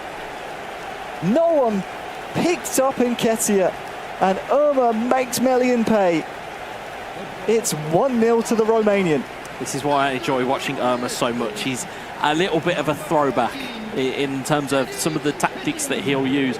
Rather than go for a shot on goal or rather trying to put it under the wall, so he plays it one to the left, takes one touch and then slams it with Eddie Nketiah. Yeah, that's a perfect reaction shot. That's the best one It's yet. just, because it's that type of hit. As soon as it's hit, it stays hit. It doesn't matter. Well, as the ball goes forward, though, looking for Martinelli, but Melian the King, as we'll just cast a mind over to him. You talk about South America, they pump out brilliant eFootball players across that region. And he certainly fits that bill. Although in the opening 5 in-game minutes, he finds himself a goal down here. Yeah, seen many early goals here at the Arsenal FC Club Event Finals. You're right, the Americas region, very, very strong. We saw all the way back in Barcelona to kick off these club events. 2 qualifiers from the Americas, the Casa on mobile from the USA and Futi Facil from Brazil. As Melian gets his first real foray forward onto the board. A very, very strong region, you're right, Wes. We have, of course, Callahard joining them from AC Milan. He's from Mexico. It's a region that does tend to breed success in this particular title. There's been a litany over the years of Argentinians, Brazilians, in terms of Central America, Mexicans. There's, again, a litany of players that, you know, viewers will have no doubt seen over the years, and this is the latest product here. Jesus, Havertz, that's some nice one-touch build-up from Melian the King, who started to settle into the occasion a little bit more now, following that Nketiah goal after just 5 in-game minutes.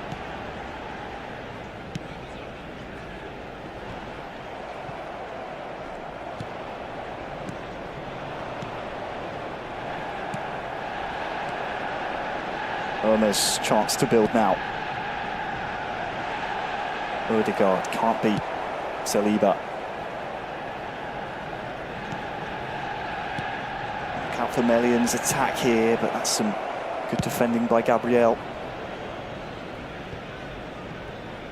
Likewise on the other side, and we'll try, Wes, to, I don't want to call it bias, but we do tend to romanticise Irma's career because, again, we have been able to follow his journey since the start, really. It really was a fairy tale couple of years he had on national team duty when we really first started paying attention to him, and it was because of those performances he graduated to this competition.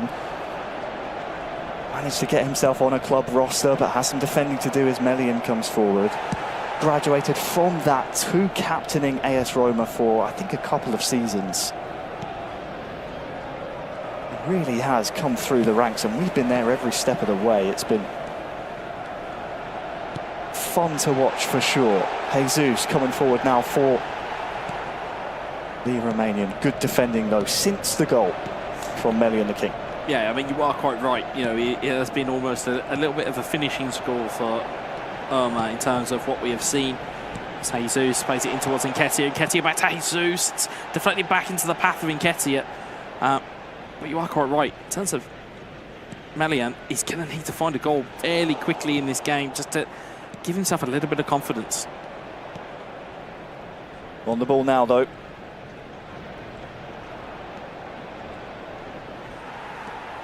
Havertz, though, dispossessed, and you're right. The longer it stays 1-0, I guess there is always that chance to get that foothold back, whether it be in this first half, which is soon coming to an end, or in that second half. But you just have to wonder how long he can maintain that defensive concentration. Those concentration levels are, they have to be paramount for very long periods. These are long days at these club event finals. It may not seem like it because, I mean, it's a whole different can of worms we're opening up with this type of conversation, but just because it's not physical activity doesn't mean the concentration levels don't drain you out here in the esports world. Havertz now for Melian the King. Ødegaard outside the box, now inside to Gabriel Martinelli. Oh, looked inviting, but the strike did not have the conviction to beat the first man. Potentially another chance as the second half is looming. I think the referee will blow his whistle to make sure that the next action will be in that second half. Wes 1-0 to Irma following that goal.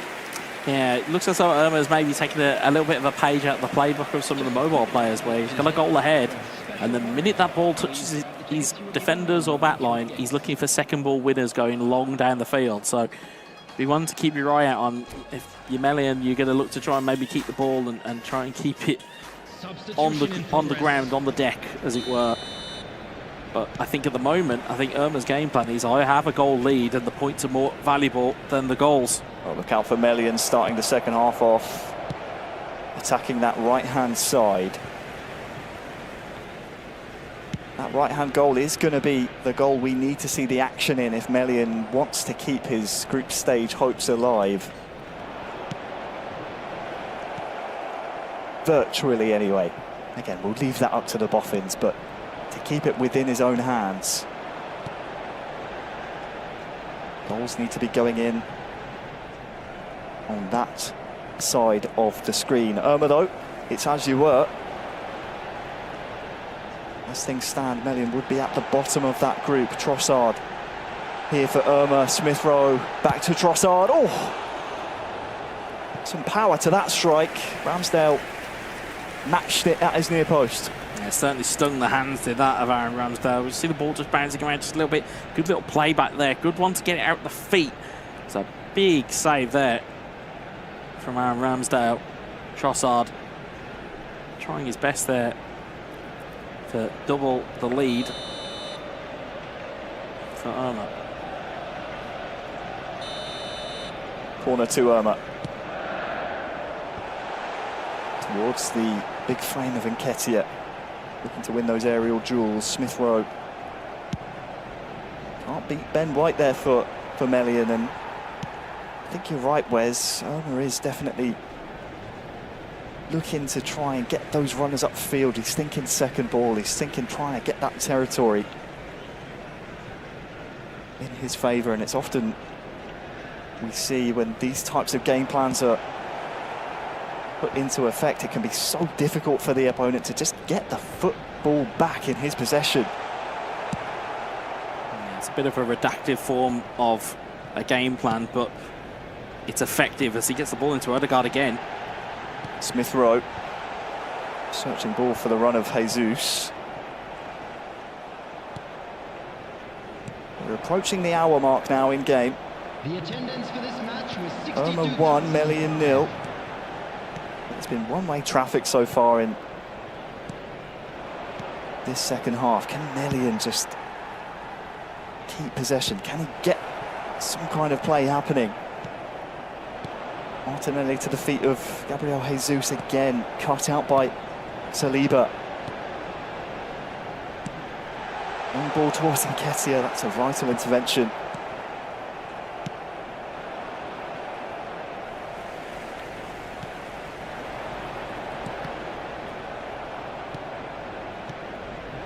Melian with the ball now. He wanted him to take a bit more care of this in possession. He's done so far, and now Kai Havertz inside Saliba, and it was from quite a way away, Wes, but that'll be something that gives Irma something to think about. He's saying, I will go for goal. I get that little bit of space. Yeah, it just didn't quite have enough power on it, but it was enough to force a save from the goalkeeper. But Melian not really had the level of chances that we've seen across this competition, though. Here's Jesus. Gabriel will clear it away. It's back towards Martinelli. Ben White will clear it again, and as we've seen, Irma just trying to almost skip out the midfield portion of his game plan. And he's just looking to, as we said, keep the ball. You know, it's almost like a new form or a new age form of game management, is to just keep the ball in place. The clock ticks over. It's not necessarily grabbing the ball and playing for the corners.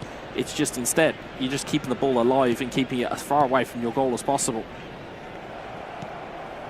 So far, so good for the Romanian, and one extra benefit of keeping the ball in play, as it will finally trickle out, is that no substitutes available to be brought in by his opponent. Now the pause will come in after what was a lengthy period of time, period of play, where no reinforcements able to come in for Melian. Now he can put his plan B into place, but you just have to think about how much time he's really got left. I think it's about 12 in-game minutes, less that, plus stoppages.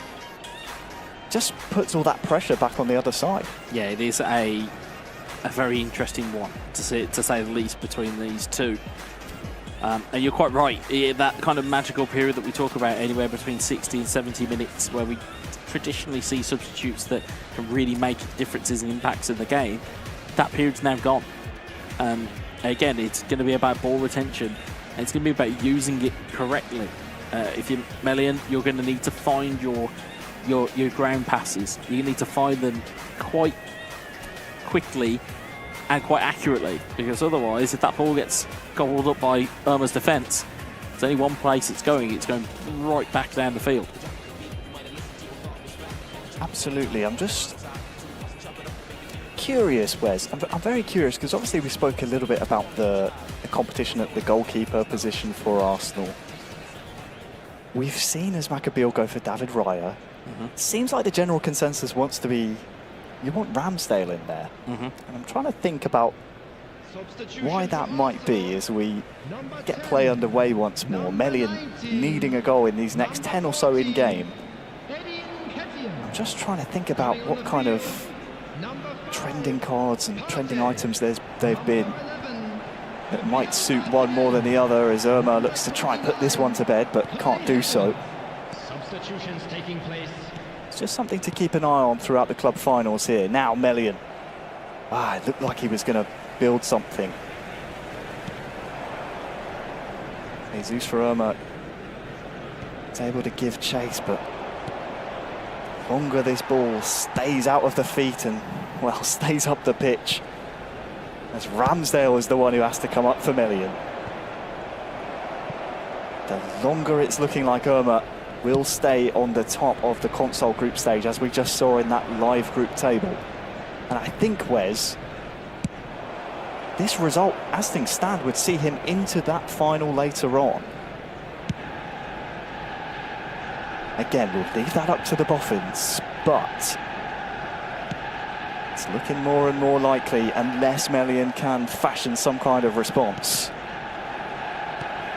Martinelli though for Irma, and He's given the ball away to Smith Rowe. It has to be now. Saka gets on the end of a great ball. Where's that one going? It's out for a corner.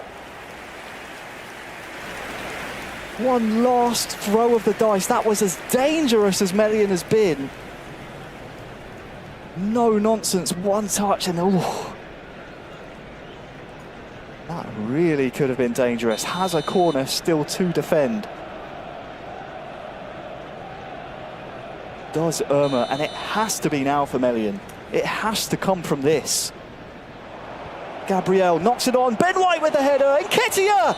Oh, it's wrong side of the post. And that could have been anywhere. But it's the right side of the post for Irma. It gets the 3 points, Wes, but at the end, that was not convincing. That was on a knife edge right at the end there, in between the deflection that could have gone anywhere, then in between the gilt edge chance from the corner.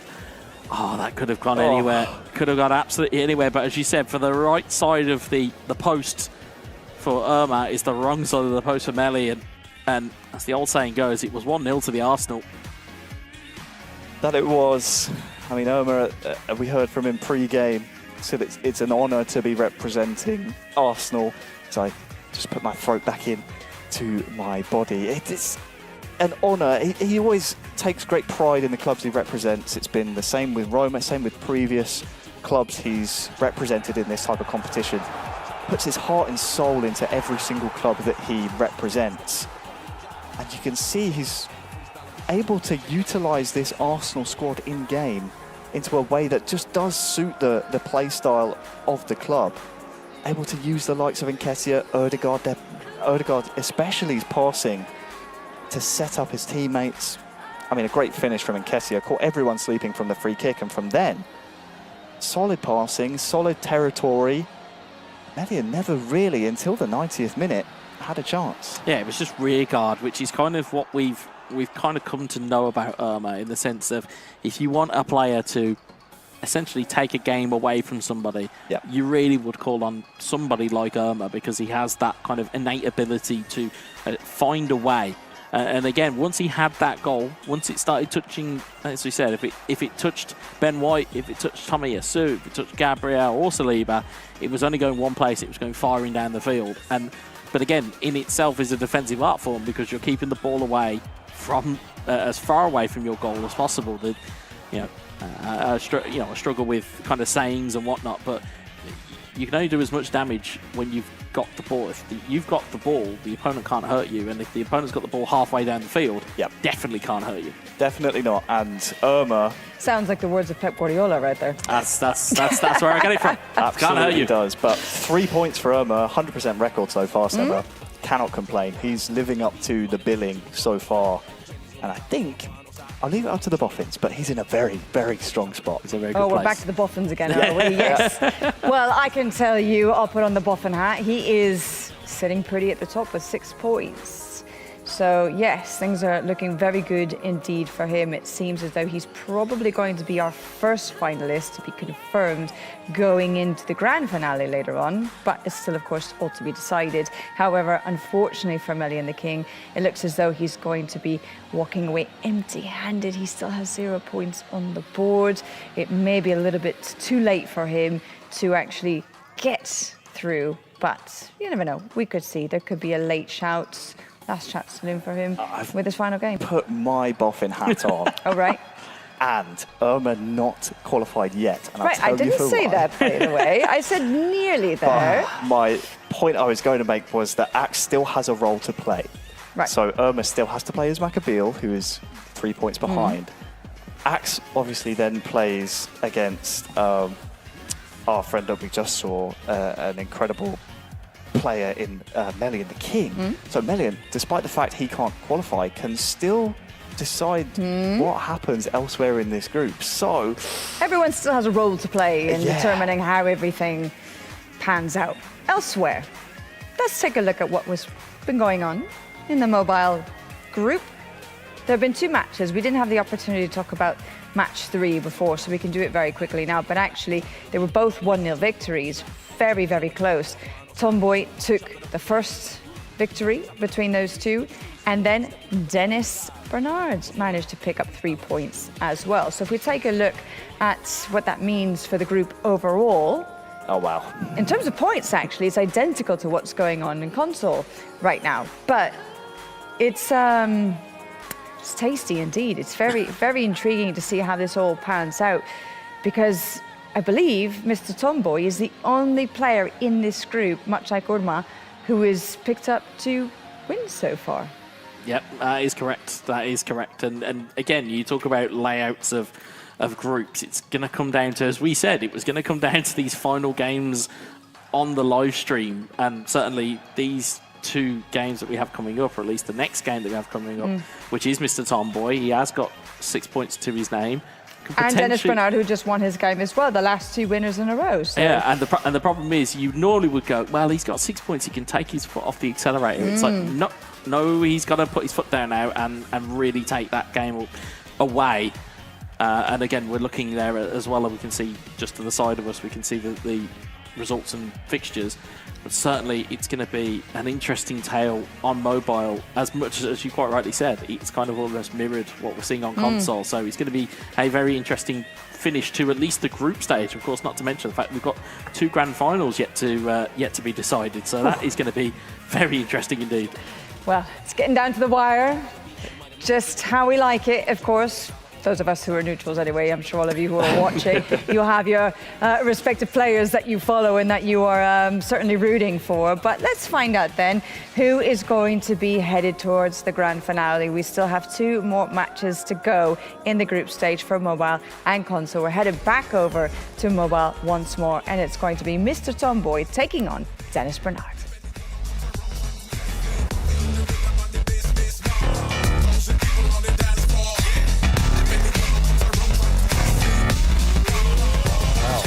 Straight into it, Wes. Thanks as always to Semra getting us to this point, looking after us. We cause trouble up here. It's like watching family members argue with one another between you two. It's as a younger sibling of 3. Yeah, it's hilarious to see, and there are echoes of my own home. It really is. It's great fun, and I think something that a lot of people at home don't realise, of course, is that we do like to make it difficult for each other. You know, we're always trying to. There's always roughhousing. Always roughhousing just to try and trip each other up. But to focus on the game we have at hand here, Mr. Tomboy, who has been just fantastic so far. You look at his performances. I mean, incredible. Coming up against Dennis Bernard, who we tipped to be one of the favourites based on his accolades, but did start off slow today against Lamty. Now is in a position very similar to the console group stages, where he kind of needs a win here to be in a position to challenge for that top spot, at least with it, to keep it within his own hands. Otherwise, he does need some results elsewhere to go his way, I believe. Yeah, I mean, I'll simplify it for you. Please Mr. Tomboy must not lose, and he goes through. But Dennis Bernard must win to put himself in the conversation. Of course, a draw leaves it open to results elsewhere, which, again, when you're at the final game of the group stage, it's not where you want to be. You want your own destiny to be in your own hands. Well, that you do. And destiny is about to present itself to the entirety of the Arsenal FC Club event finalists, as we're into the final heat of the group stages. Only 2 of our 4 from each platform can participate and contest for the title. Later on today is Dennis Bernard in the grip of Arsenal. That yellow. Right, it's defined as yellow and blue in the game. I think we'll just go with yellow. Yeah, it's a strip that has, I say, divided a fan base. To some it's green, to some it's yellow. We'll just call it the second strip. He'll be attacking that left-hand goal, and it is Mr. Tomboy from India in the home strip with that blue cursor. Things much simpler for him, and well, Thomas Partey here can maybe poke home the first goal. And he does so. 15 minutes in, and it's our group leader taking destiny within his own hands here. 1-0. Yeah, it's a great start. Again, it's a bit of fortune though. You can see just doesn't quite get the right side. As you'll see the ball again here. It's a great ball there, but the defender, it just shows a little bit too much, and then as a result, it leaves Thomas Partey open. And again, it's a really cultured finish from a defensive midfielder, which you wouldn't, as we kind of alluded to earlier, you don't normally want defensive midfielders in that neck of the woods, shall we say, but certainly finished with aplomb. We've seen it a lot today, haven't we? Jorginho getting in those types of areas. You have Declan Rice popping up every now and then. It's always fun to see exactly the personnel, the tactics that vary not only from player to player, but from platform to platform. And it does seem to be those DMFs that are getting in those areas with those chances. But credit to Mr. Tomboy. Today, he has been pretty darn good. And considering the way you simplified it, avoid a loss and you're into that knockout stage match as we take another look at that cultured finish as you described it. I mean, a goal goes a long way. I mean, you have that buffer. You know now if you concede, hey, I'm still in a position where this result is good enough for me. Absolutely, absolutely, and that's it. It's getting your nose in front early, in a position where you know that you can take the game away with just that goal. Because again, if you kind of revert to type of the game plan that we've been seeing, the minute it touches your back line or the minute it touches your defence, you clear it away immediately. But I don't think we're going to see that from Mr. Tomboy. And of course, you cast your mind in terms of themselves and how they're feeling. Of course, friends and family will be watching these games and willing on their respective players. The man who's a goal to the good is coming forward again, as that had to be dealt with by Ramsdale. The friends and family just adds that extra layer of pressure, especially coming into that final heat with everything to play for. You know, 1 or 2 missteps can go from misery to jubilation and vice versa. For Dennis Bernard, he's one that we tipped with the accolades behind him. National champion of Indonesia back in 22, and then went back-to-back in 23. The Indonesia Football E-League champion as well in 2023. BGWIB Junior Games 23 champ as well. So has that experience, has the accolades, but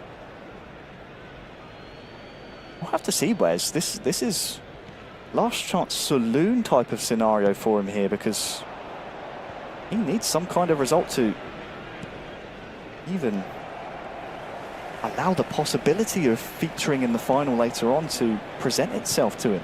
Well, you're leaving it up to potential goal difference is what you're really leaving it up to here, is that if he cannot walk away with at least a point, he's going to leave it up to potentially a result in the other game that's on, and he'll be hoping for that. Of course, there's still time to go in this game, but as we know from mobile as well, you know, strength to say, you can just see to the left of your screen just how tight it is in the mobile group. That is how close it is if this result stands as it is. So that is a live table. Of course, that can certainly change if goals go in. Well, if things stood as they were, Dennis Bernard would be relying on Firewolf to do him a favour in the other game, no doubt running concurrently to this one. Because that goal difference, as you pointed out, Wes, he's below his adversary, who's in that second place conversation. So for all those accolades, for everything that's happened in the past, Dennis Bernard now knows he needs to win this second half just to give himself a chance, just to be in, make things a little bit more difficult for the other side of the group, for the other heats that's, or rather the other game that's happening in this heat. It's so close on the mobile platform.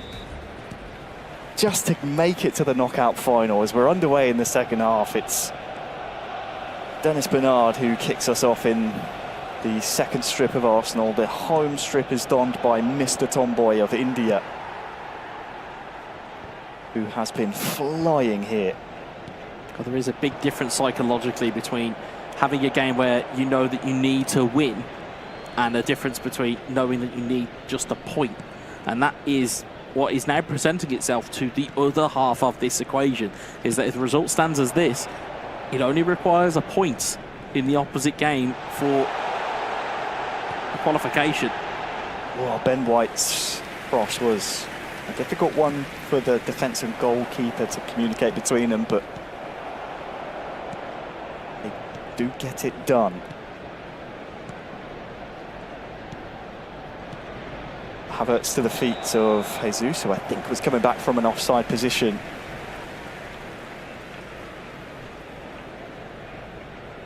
You're just joining us, of course. This is still the group stages on the mobile platform. The thing that's at stake is the chance to play in the knockout final later on, which will be the top 2 placing players with the most points at the end of the group stages, once all the tiebreakers and so on and so forth have been looked after by our boffins. But if you win that knockout final, you join the likes of Futi Facil from Brazil, representing Barcelona, Raul Fabiano from France, representing Bayern, Calahard from Mexico, representing AC Milan, Takaki from Japan, representing Inter. That's on the console side, and then on the mobile we have La Casa, Talanosui, Joy Boy, Goo Games, all there already. Yeah, you're quite right. It's as I think I said in the last finals that we did for the Inter-Club finals.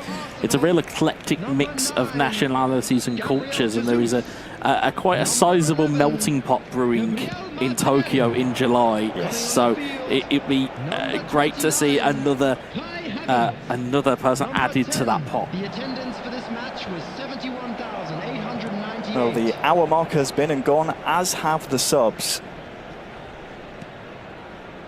We're in a position now where we need to see some action from Dennis Bernard. Signs of life, maybe, as the cross comes to nothing.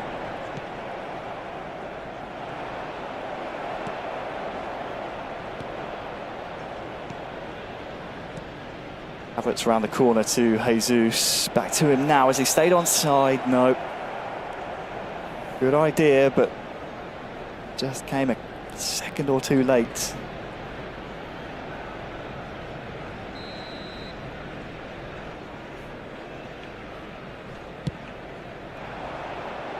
The longer this game ticks down, the longer and more comfortable Mr. Tomboy will be feeling. Has some defending to do now, though.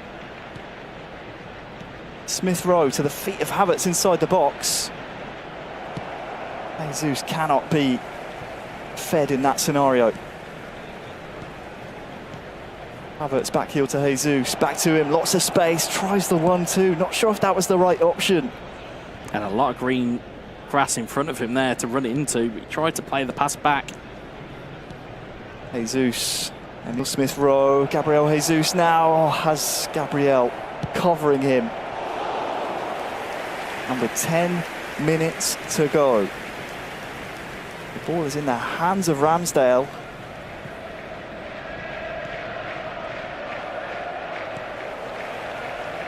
As long as the ball remains at the feet of Mr. Tomboy in the home strip, or up at this end of the pitch, the happier he will be. Jorginho. Havertz. It's Dennis Bernard just fighting for his life here. Has to be good on this attack. Jesus with a double touch and the stunning strike, but too many red shirts to try and get that ball around. And you might think, Wes, that one will be the final action. There was a pause queued up, so we'll have just a little bit more time for us to consider exactly what's going to happen here. But one thing's for certain, Tomboy has done the business here in the group stages. Yeah, and he's needed to. He's needed to. Yes, we said at the top of the game, it's a must not lose. He's kind of gone above and beyond that. And I think for Mr. Tomboy, it's the right move.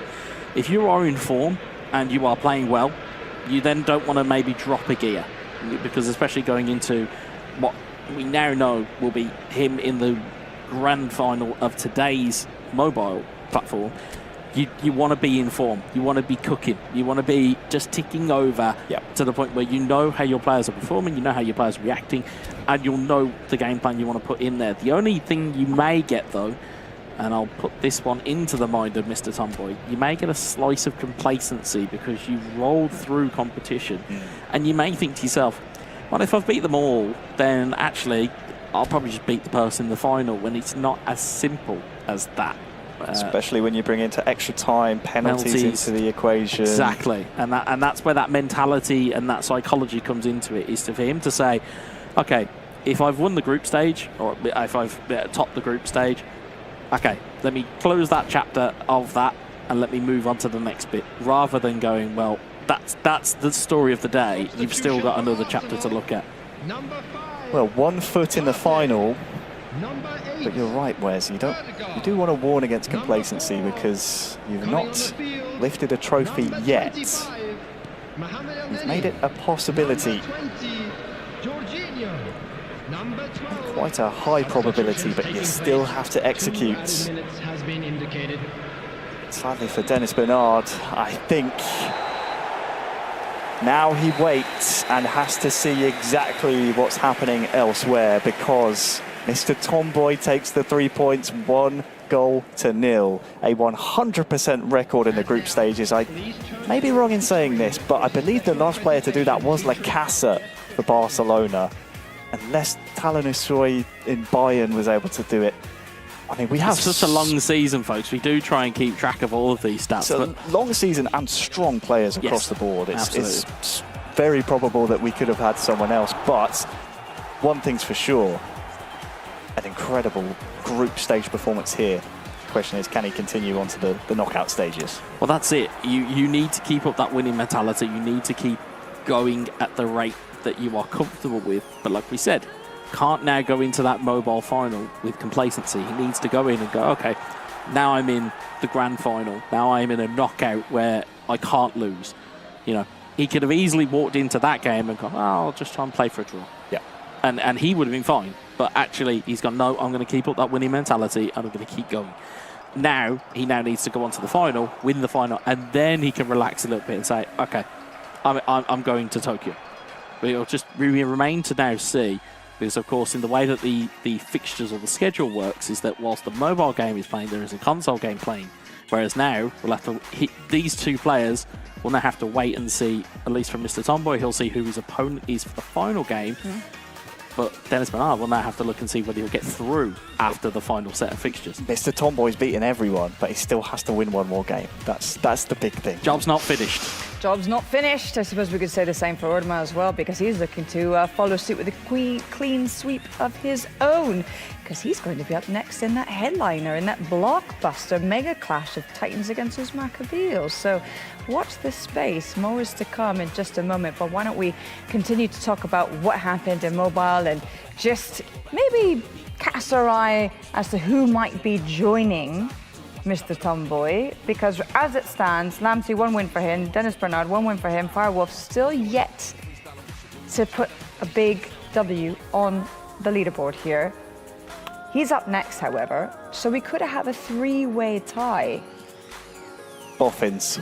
Actually, yeah, it's getting Boffins. No. But I tell you what, as of right now, in terms of goal difference, there's even a potentially, though, it would be Lamptey, wouldn't it? But even so, even with that, you've also got the fact if Firewolf wins 1-0 and then all of the players are tied on points and goal difference, it goes down to goals scored. So Firewolf might actually creep up and take that spot. That would be something, wouldn't it? Because it's been very low scoring so far today. Especially on the mobile side, absolutely. Well, on mobile side, mobile side, yeah. Mobile side in particular is what I was referring to, yeah. Absolutely. And that's the thing, and that's the kind of the peril that now comes with it, is that with one of the tiebreakers being that if points and goal difference are the same, but it goes down to goals scored, Firewolf actually has an opportunity here to maybe steal one. I will say as well, with how fast-paced and quick the games can go by on the mobile platform, 1-0 is quite a likely scoreline. Yeah, it seems to be the case, isn't it? Glad we got the boffins, that's all I'm saying. Absolutely. Those tiebreakers are coming in very, very handy over the last couple of club finals that we have witnessed here. So it's certainly all to play for within mobile, even though there's only one game left on the schedule for you. Well, it's just how we like it. Okay, when it comes to console, this is the table. I'm not entirely sure, to be honest with you, if this is actually correct, because the game that was underway is still underway. So we don't actually yet know what the result is for match 5. We're still waiting to find that out. So whether this is actually a live table or not, to be perfectly honest with you, I don't know. I'm going to make things So it's going to make things a little bit more complicated in terms of trying to work things out. But what we do know, at least, is that Urma does have those 6 points. Melian the King does have those no points to account for, sadly. And it looks as though he is going to be the first one to be headed home. What's going on between Uzmakabil and Axe? Well, we're not quite so sure as of yet.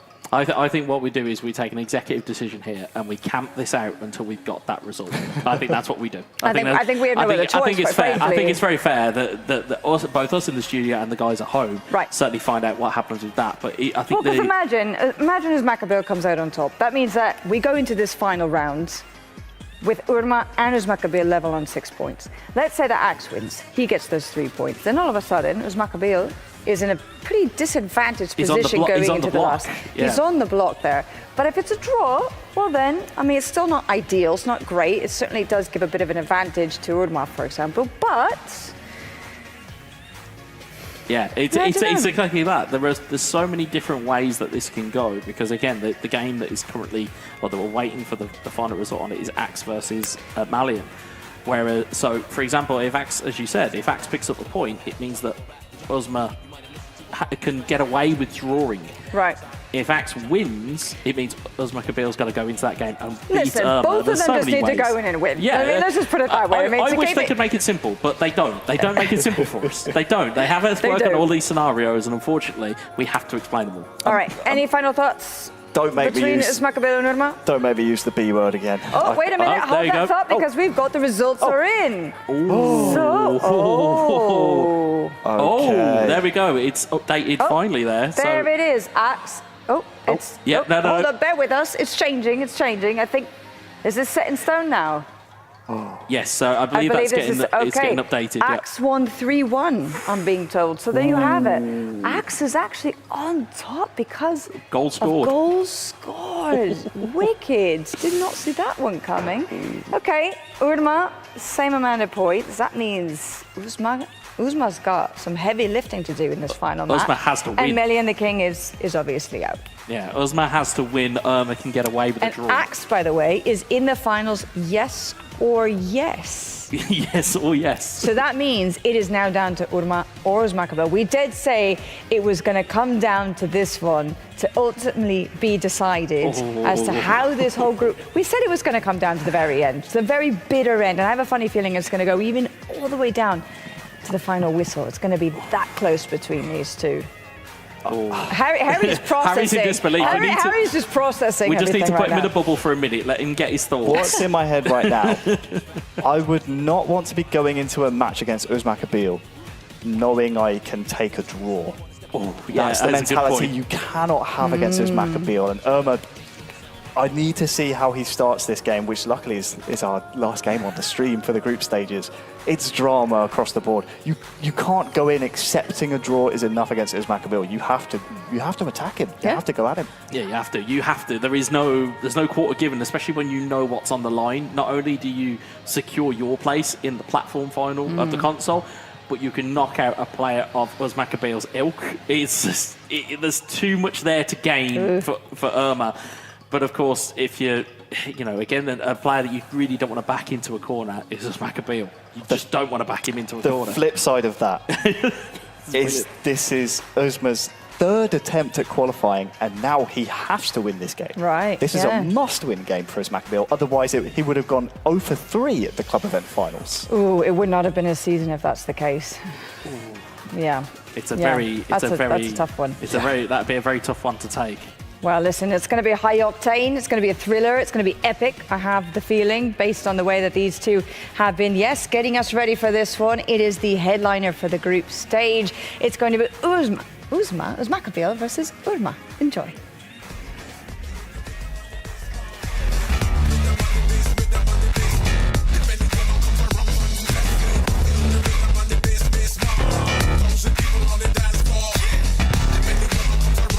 We just knew, didn't we, Wes, that when we saw this as our final match of the group stages, one way or another, one of these two is going to be featuring in our final. We said it was a group of death, but these were the two we had our eyes on.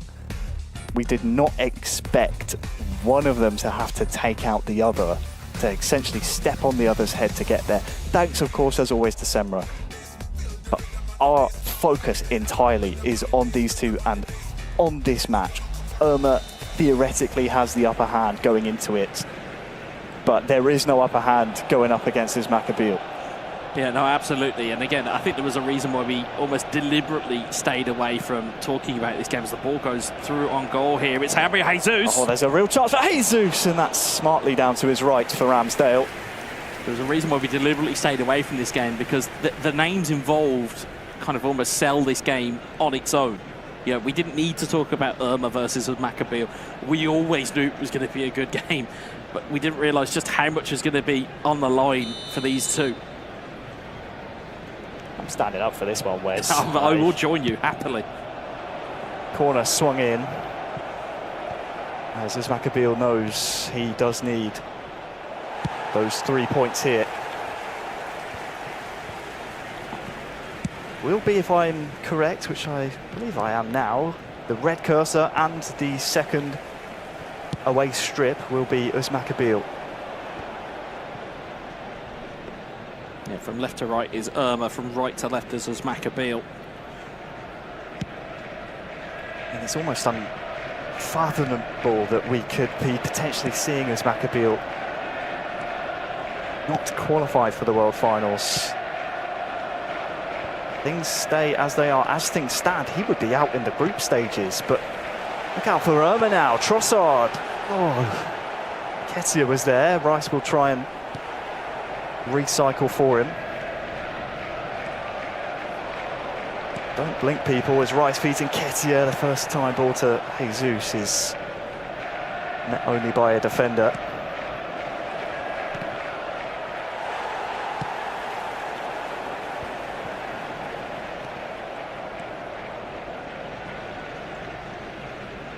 But Uzmacabile, man's legacy speaks for itself, but it's a legacy he wants to keep building. These are the types of legacy games you have to win.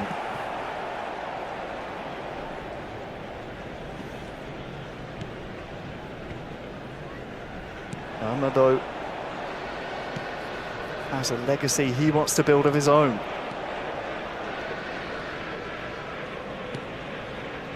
Odegaard with the 1-2 to Martinelli. Oh, across the floor to Jesus, and that cross-come shot there from Jesus was only ever going wide. No one able to latch onto it.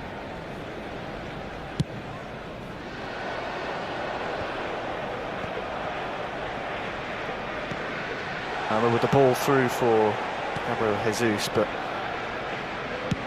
we did say coming into it, Wes, you cannot go into this type of game against Uzmacabile knowing or thinking that a draw is enough. I only need a draw. You cannot do that.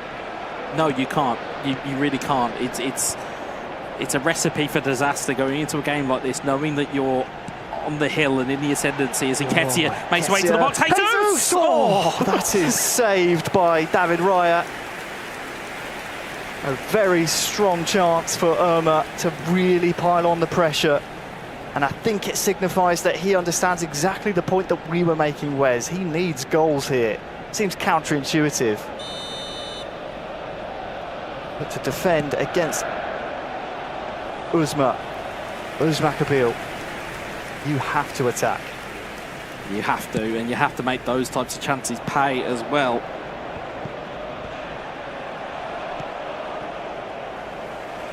Such is the tension, the drama that is filling the studio. Oh, that's a great one too. Martinelli's touch lets him down. Ramsdale quick to it. We've seen just shades of that from Özmakabeel quite a lot today. Since that 6-1 win against Melian the King, we didn't get to see it off stream, but that was the first heat. Coming forward with Partey. Odegaard again, just a lack of sharpness exhibited so far, and now Irma can break. Gabriel defends. Something to keep an eye on. We're so used to Özmakabeel, even with his previous clubs he's represented in this competition, has been so sharp.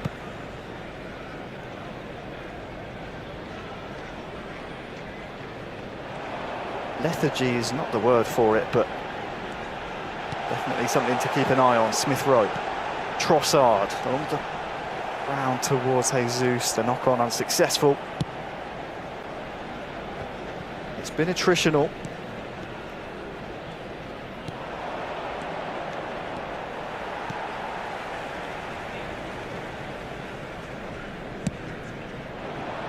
It's passed the eye test so far as the Romanian. 5 to go till half time. He just sensed the nerves. Sense what it means for these two. Martinelli. Good read. Really good read there.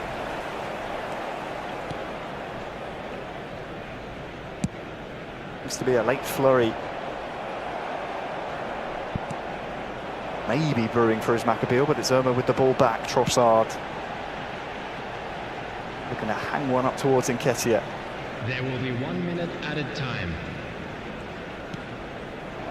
Both players wanting that final attack of the half. Looks like it might come the way of Irma if the referee allows it to. Sadly, no. And it will end as we retake our seats, Wes. Standing room only at this commentary desk. It certainly is. It's 0-0 as things stand. Irma, he's through to the final. But you almost think he needs a goal at this point. It seems so crazy to think, but you just can sense the heartbreak maybe on the horizon. The longer this is 0-0, the longer Özmakabeel still has a controller in his hands. You just know what he's capable of. That's the thing, and that's the thing. It's a case of the game is not done. There's normally moments in the game where you think, well, that's enough, that's done. The reality, though, is that the game is not done, essentially, until Özmakabeel says it's done. That tends to be the kind of the rule of thumb. With how we're seeing them defensively, or how we're seeing Irma defensively play, it's a case of he's getting bodies across of Martinelli and the kind of the dribblers within Özmakabeel's team. He's getting across them with super cancelling running, which kind of allows you to almost kind of just manually move your player in the way that you want them to. And critically as well, we're seeing cross-field balls from him as well, trying to, as you said, hang it up towards Nketiah. Well, second half underway, it was Özmakabeel who got us back underway, but he's given the ball away, and Jesus with the strike! Oh! It's off the frame. What a moment that could have been. How costly that giveaway could have been from the restart for Özmakabeel. Irma has looked very sharp in this game.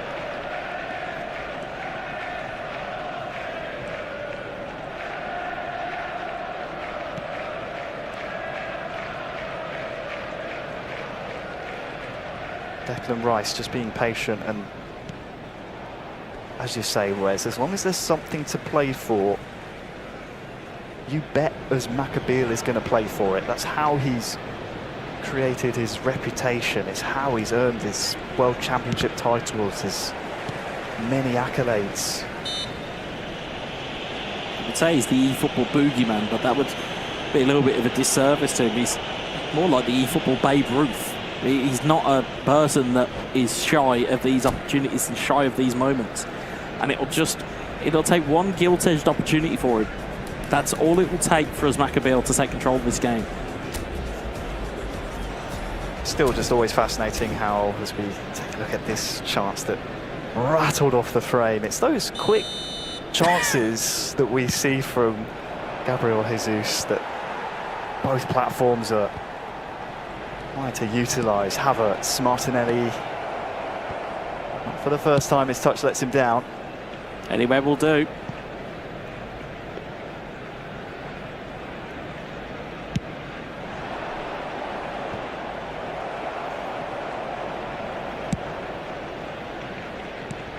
Crossfield ball finds its way to Odegaard.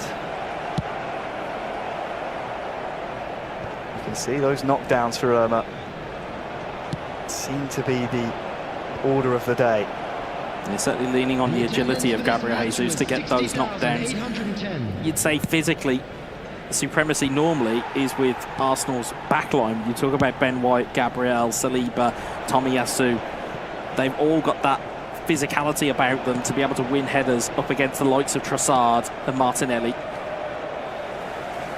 They're seemingly doing that at will for Irma, but Gabriel Jesus seems to be winning a lot of headers down the stretch here for Irma. A real chance. Trossard floats one through towards Jesus. You can almost, oh, that's so dangerous. You can almost feel the concentration radiating from these two here.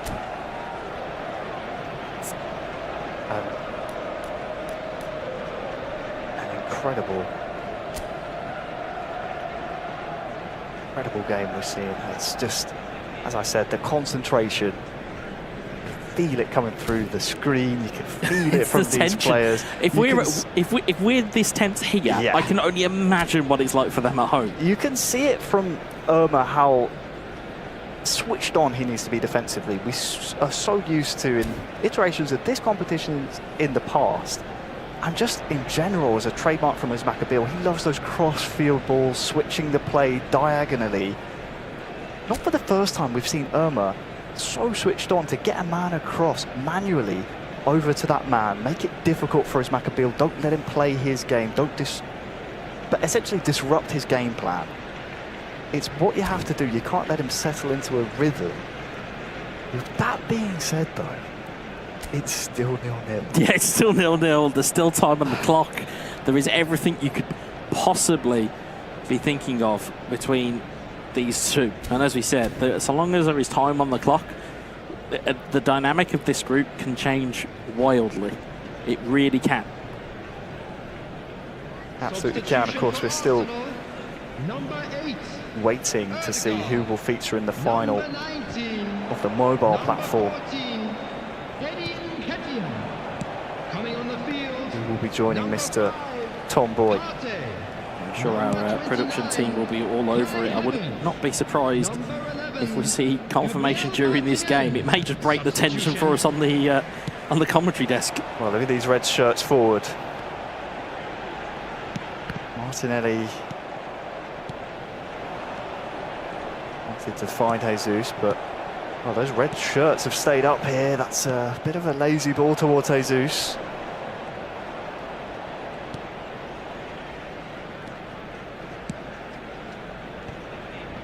Headed on towards Kai Havertz. There's some tall men on the pitch now for Uzmakabil. He's giving something to chase, and oh,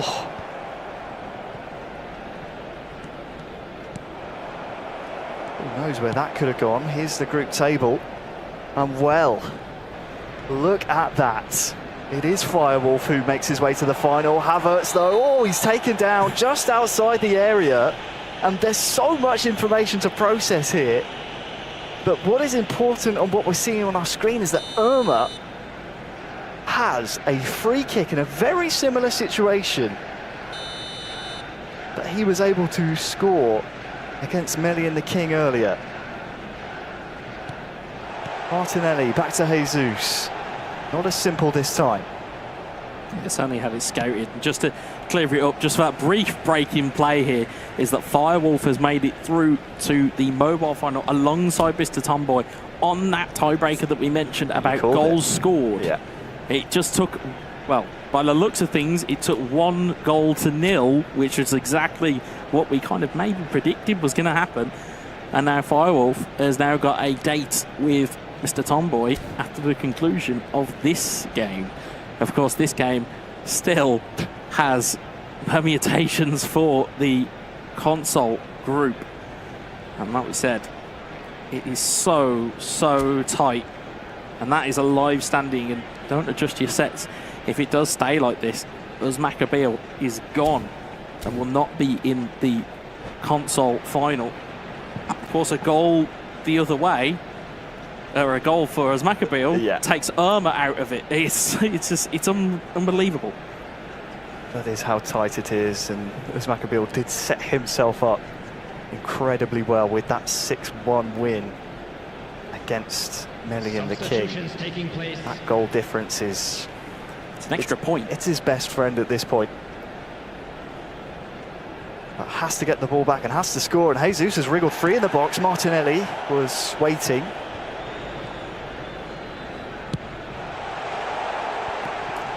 Oh, just a bit of chaos created there by Irma. Maccabi with a potential break, but Smith Rowe is so quick to close down. Such close, tight marking from Irma. Every time there looks to be a pass that's going to be distributed, it appears to just be a man just all over the ball carrier. Ketia. His pass unsuccessful.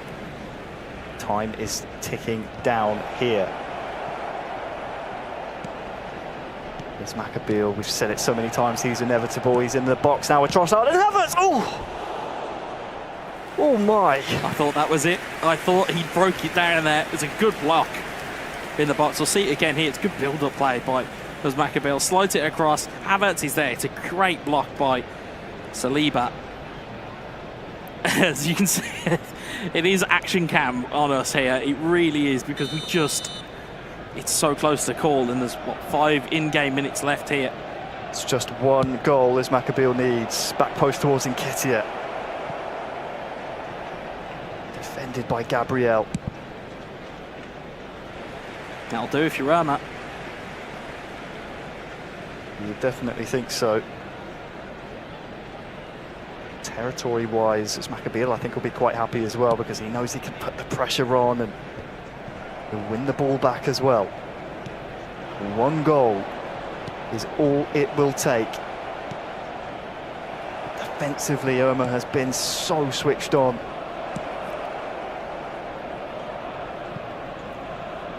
To his Maccabi's half, but somewhat of a waste, and this will take some time off the clock as Zinchenko has to give chase.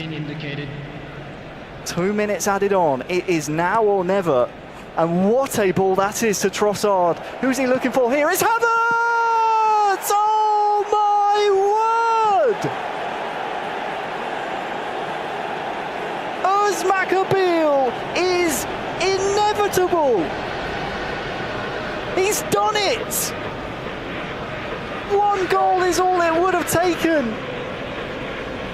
And it came at the last kick of the game, Wes. Virtually the last kick. He scored with Havertz. It's heartbreak for Irma. It's jubilation for Uzma. Again, it was really well worked down the left-hand side. It came very kindly here to Kai Havertz. Slotted it into the corner with not long left. As you can see the reaction by the pair of us, because it's been so tight. It has been so tight throughout the entire game. And it's the perfect time to score. There is no time to recover. There is no time. And as you quite rightly said, he's inevitable. As I said, as long as there's time on the clock, he will keep fighting. It doesn't matter to him what avenue he's down or what cul-de-sac it looks like he's trapped in. He will find a way out as Maccabi. He is a magician. And do not mistake my reaction for disappointment. That is just pure empathy and heartbreak for Irma, because you can see in the group table, after leading it the entirety of the day, he won his first 2 matches, Wes. now faces heartbreak. To get 6 points in a group stage and still go out is a feeling that I know too well. To get 6 points and to have your goal difference taken away from you. Yeah. I think it was a PES League back in 2016 or 17 that I was competing in with a couple of notables in Eldridge O'Neill and Lutty in their group, in the group stage, in what was a group of death that day. I got 6 points that day and went out due to goal difference. And that I empathise with Irma here because, again, you've took 6 points in a group stage and still gone out. There's nothing more you can do. That is just absolutely unbelievable. We're back underway, and time is not on Irma's side. It has to go forward. Havertz. No. Martinelli back to Jesus. No. And Martinelli again! He's back! This is insane! Back from the dead, it's Irma! This is insane. Absolutely unbelievable. I am down on my knees. He's done it! That is insane. That is absolutely insane by Irma. Last kick of the game. We thought it was done. We thought he had no time. He went into added time of added time. I mean, you could even talk and say maybe the goal celebrations of Uzbekistan's players have then added onto the clock. It's absolutely unreal here. The ice in that man's veins, knowing it had to go forward. It had to. That is unbelievable. What are we doing? What are we doing here? And it's...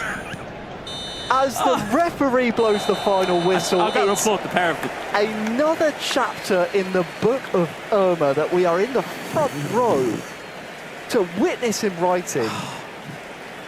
He's in the final. I can't believe I need to take a seat. I need to take a seat. I need to sit down. That is absolutely unreal. I mean, what do you say? Well, I don't know. I'm dumbfounded. I am literally, for the first time in a good while, I am actually lost for words. Like, you can actually... I don't know. We'll just need Semra. Semra can fill for like 10 minutes. I will say, not to be the bearer of bad news and be negative, but Uzbekistan's tried at Barcelona, didn't qualify. Tried at AC Milan, didn't qualify. It's tried here at Arsenal. And fair enough, magic, storylines, everything aside, it's going to be disappointment for our three-time world champion. He'll look at this season as a whole and he will hate us putting a spotlight on this, but he will be even more disappointed with himself. He holds himself to such a high standard, as do we. Yeah, absolutely. And it's going to be nothing but disappointment. I mean, the key separator between those three, or the three events that he's qualified for this year, and again, he probably won't like me for saying this, but the key separator this time is that he hasn't made the grand final. He made the grand final against Fusil and lost. He made it against Galahad and lost. He's now not even got out of the group. And again, you could say in whatever which way you want to slice it, we genuinely thought that, you know, and that was the reason why I empathized with Irma, because I was like, there's no way. There's no way that there's going to be an extra chance here for him. And I genuinely thought, yeah, it had perils of my own experiences of 6 points and going home. And then out of nowhere, I mean, we saw this and we thought it was done. We literally thought it was done. But it was these extra celebrations where you'll see it here, where the animations of, oh, well, all of the players will come on and celebrate with the manager. And we always say it's a minimum of 2 minutes, or it's a minimum, because, again, those times can get added on for celebrations, substitutions, you name it. And then just, again, the resiliency, the mental strength of Irma to come back and take an additional goal after being, what, 20 seconds away from elimination? Had Irma been able to clear that ball, the referee blows up, full time's done. Just reliving it, because it feels like a fever dream, even though it happened maybe 2 minutes ago. A wonderful finish. 30 in-game seconds, Wes, away from featuring in the final was Uzbekistan's. 30 in-game seconds away from being dispatched from the competition for Irma, and then that's just how close these club finals have been. It's been the same at every single event, and Irma stays alive. Job's not finished. I'll tell you who wins predictions, though. Semra. Because Semra went, it's going to come down to the very last kick. It did. And it did. It did. It absolutely did. It's only fair that we we've got to bring her back in. Our mystic host back in, Semra. Unbelievable. What a call. What a call from Well, thank you very much. I will say I'm not the only one with mystic powers. We'll come to that later on, but Wes, you also nailed what happened in the other group. But let's focus on what we just saw there, Console. Urma versus Axe. I mean, sensational, absolutely sensational. The only draw of the day. And I believe it was you who said, no, Urma, he can't go in with the mentality of getting a draw. He has to go for the win. He thought he was going to get a draw in the end. He thought it was going to be really, really good. But then for Uzmakabil to come out swinging, to get that late goal in extra time, injury time, and then all of a sudden, Urma to say, nope, not today, my friends. Just chaos. I mean, it really couldn't have been any better than that. I don't think we could have scripted any better way to finish that particular game in the group stage. It really was magnificent stuff. So it is well poised then for a great final between those two. I'm really looking forward to that one, but we'll come back to that later on because up first for the grand finales, we have the mobile. So let's talk about what happened there because what did you say before? Let's just rewind the clock based on anybody who may not have been here a little bit earlier. But what Wes said was, if memory serves me well, Firewolf, he didn't have a win, but he still stood a chance. If he got the win, it'd be a three-way tie. Then all of a sudden it could come down to goal difference. But if they were all level on that, then it could come down to goals in favor. Well, guess what, my friends? That's exactly how it played out. You're welcome. You're welcome. Genuinely, when we saw the result come in, because we were so engrossed in what we had seen on the console, that we didn't really kind of fully appreciate Firewolf's abilities. Because again, the fact that he's been able to come off of the canvas, he was fourth. Can I just say this? I mean, look at this. 3 games, 1 win apiece, no draws, 2 defeats apiece. This is the only difference, the only separator, 1 goal, because they all have the same goal difference and they all have the same points. I mean, it is unbelievable how you have to score even when you don't win. It is so important you get as many goals as you possibly can. It's beautiful because it was decided by a goal on the mobile platform and then, as we just saw, was decided by a goal. Yes. Either way, it was decided by a goal with Irma and Uzmakabil. I mean, that's just how close these club event finals have been. It's been pure drama, cinema, entertainment. It I love has. it. It really has. It really has. And, It's lived up to the building, yeah? It's not over yet. It's not over yet. We've got to somehow mentally and physically recover to go and call 2 platform finals now, which again, you may as well take the coin out and flip it because it's anybody's at a knockout game. It really is. Okay, so very quickly, let's get stuck into what we might see then between Mr. Tomboy, who had a clean sweep of victories, 9 points, the only player, the only finalist today that managed to go into the grand finale undefeated. He takes on Firewolf, who snapped it up at the very end. Would you have to say that maybe Tomboy might be the favourite, the heavy favourite going into this one? Definitely heavy favourite, especially when you look at the head-to-head. I will say, though, that was actually, this is going to be a rematch of our first match we saw on the stream. It feels like a lifetime ago, I know, but the result then was 2-1 to Mr. Tomboy. So just, again, 1 goal in it. And that was a last-minute winner, if my memory serves me correctly as well. I think you're right about that, yeah. There's certainly some narrative there to go on.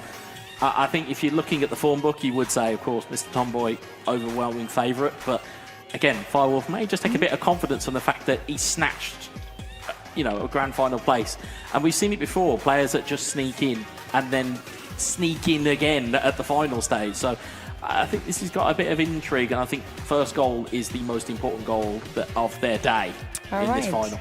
A little bit of dark horse energy potentially going certainly into this one. All right, well, I know that the players are ready. They're very much excited for this because a huge opportunity awaits for them. Whoever wins this does not only just get that trophy, they are going to represent Arsenal FC at the World Finals in a few months' time. So without further ado, for the grand finale for our mobile platform, it's going to be Mr. Tomboy versus Firewolf.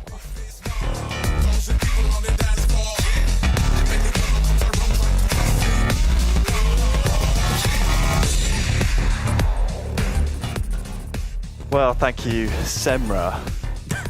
We just need to get our breath. I'm just here, trying to figure out exactly what just happened. Chaos. It's beautiful chaos is what we've just seen. But from both platforms, might I add. No doubt this, our first of two finals, will give somewhat of a similar result, because now we're into our finals. We need a winner, we need a result. Draw, no good for us here. We have extra time and penalties waiting for us if we still need to split the difference at the end of 90 minutes. Let's put a spotlight on our finalists here. Mr. Tomboy, we'll talk about him first because he's demanded that satisfaction. 100% record, 9 points from 9, heavy favourite. He's our Asia West regional winner, 25 years old. Funnily enough, has kind of gone under the radar up to this point. There's only sort of won local eFootball tournaments back in India, but he was looking to make the leap to the international stage. So far, so good. Yeah, he's made a big splash already. In terms of being able to come out and say that he's gone undefeated today. Yeah, it's a great thing to have, or that you've not dropped points is even better. But to come out and say you are the mobile platform champion for Arsenal, it is a little bit of a different thing, and that'll be something he'll look to hammer home here. And again, it's going to be that line of, is he complacent, or is he professional enough to go, this is the job I need to do? And more importantly, from the other side of the fence, Firewolf, can he continue and potentially take another win at the most opportune time? Well, wasting no time, we're underway. Tomboy in the home strip, near side, looking for... Oh, an early goal! And he's done so! He's found it! It's as if he had a map and compass. Straight away, not for the first time, he's come out, scored an early goal. And it could be the most valuable of his on the day, as he opens his account here in the Mobile Grand Final. It wasn't a map and a compass, it was GPS. That was laser-like into the box. Again, neat little back heel. But again, strictly speaking, you talk about intelligent play. It drags the defender back so that at no point can any of the attackers be offside in the box. I very much enjoyed that one because it's so quick and it's so dynamic in terms of the ability to put that ball into the box. And again, it allows your runners to go wherever they please, because where that back heel happened just in the corner, he just plays everybody onside. Well, that's one way to introduce yourself. I know we introduced him, but I think he's introduced himself. We can now talk about Zhenghao Chen, who is better known as CNFC Firewolf. Not the best start for him, but I think he'll be very happy with his progress so far. Was in the Allianz a couple of months ago, was featured then, but sadly couldn't make it to the grand finals of that particular event. He's here now in the knockout stage grand final, is one win away from going to Tokyo. He finished top 8 in 2023 in the eFootball Championship Open, but his back's against the wall now. What can he do from kickoff to remind Mr. Tomboy that, oh, he's an adversary worth keeping an eye on, because this will actually be a corner from that threatening cross. Odegaard towards Havertz, who knocks it on, but Ramsdale is able to gather. I think the good point, or the good thing, if there is such a good thing of conceding for Firewolf, is that he's done it early. So there's time to be able to reset and maybe think, well, it's just a flash goal. It wasn't something I was taking too much care of or advantage of. The problem, of course, though, it does give Mr. Tomboy every bit of confidence going into the latter stages of this game, because he knows that he's already inflicted some damage already on Firewolf. They expect most of the same game plan from Tomboy that we've seen up to this point. Really keep the territory in Firewolf's half, make sure that ball stays in play, just with how quickly that in-game clock will tick here on the mobile platform. Great ball to Martinelli. Now, who's he got in support? Saliba for company, and Jesus has risen highest, and Nketiah keeping it alive! Tomboy 2, Firewolf 0. Our Asia West regional winner has scored 2 in the first half. Doesn't look like he's done yet. Neat finish in the end. Yeah, he kept the ball alive after it was a decent save from the header. We'll see it again here. It's a decent save, but it's popped up very, very kindly. Just kept alive enough. And it's Eddie Nketiah that sweeps it home for 2-0 and really puts Mr. Tomboy in the driving seat here.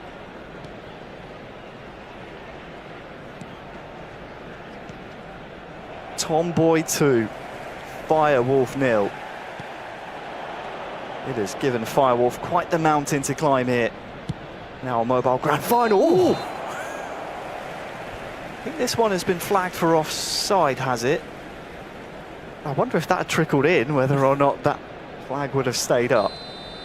It certainly would have been some controversy if it had gone up and it had ended up in the back of the net. 23 in-game minutes gone here. Mr. Tomboy has a 2-0 lead and looks very, very comfortable. It's almost like he's put the slippers on, he's put his feet up and made himself right at home in this mobile grand final.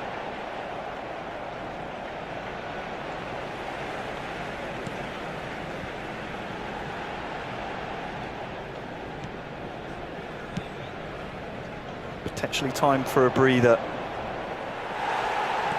as Mr. Tomboy wins the ball back. Really able to step back and assess the situation. Half an hour gone in our grand finals. Has a 2-goal cushion, which is the mobile platform. Very valuable. Puts all of that pressure back onto Firewolf, and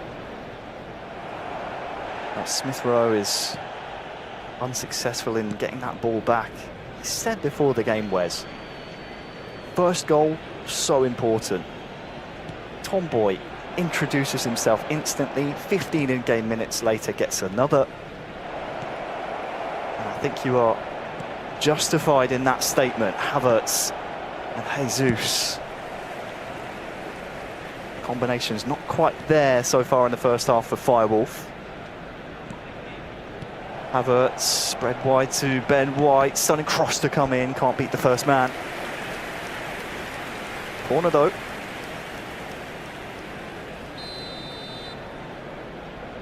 Be Martin Ødegaard. Back stick towards Jesus, and Ramsdale must have gotten a shout from the defender, but 2 minutes added on, and just how quickly that clock ticks away in the mobile. You have to say it's probably going to be the last attack of the half here. Can Firewolf half that deficit? No, the referee calls proceedings to an end as far as the first half is concerned. Mr. Tomboy, he's been spotless, he's been faultless on the day. Just a quick announcement. Looks like he's going to go undefeated here today unless Firewolf has a response here in the second half. Yeah, I mean, it doesn't look as though that complacency has crept in as we thought it may do.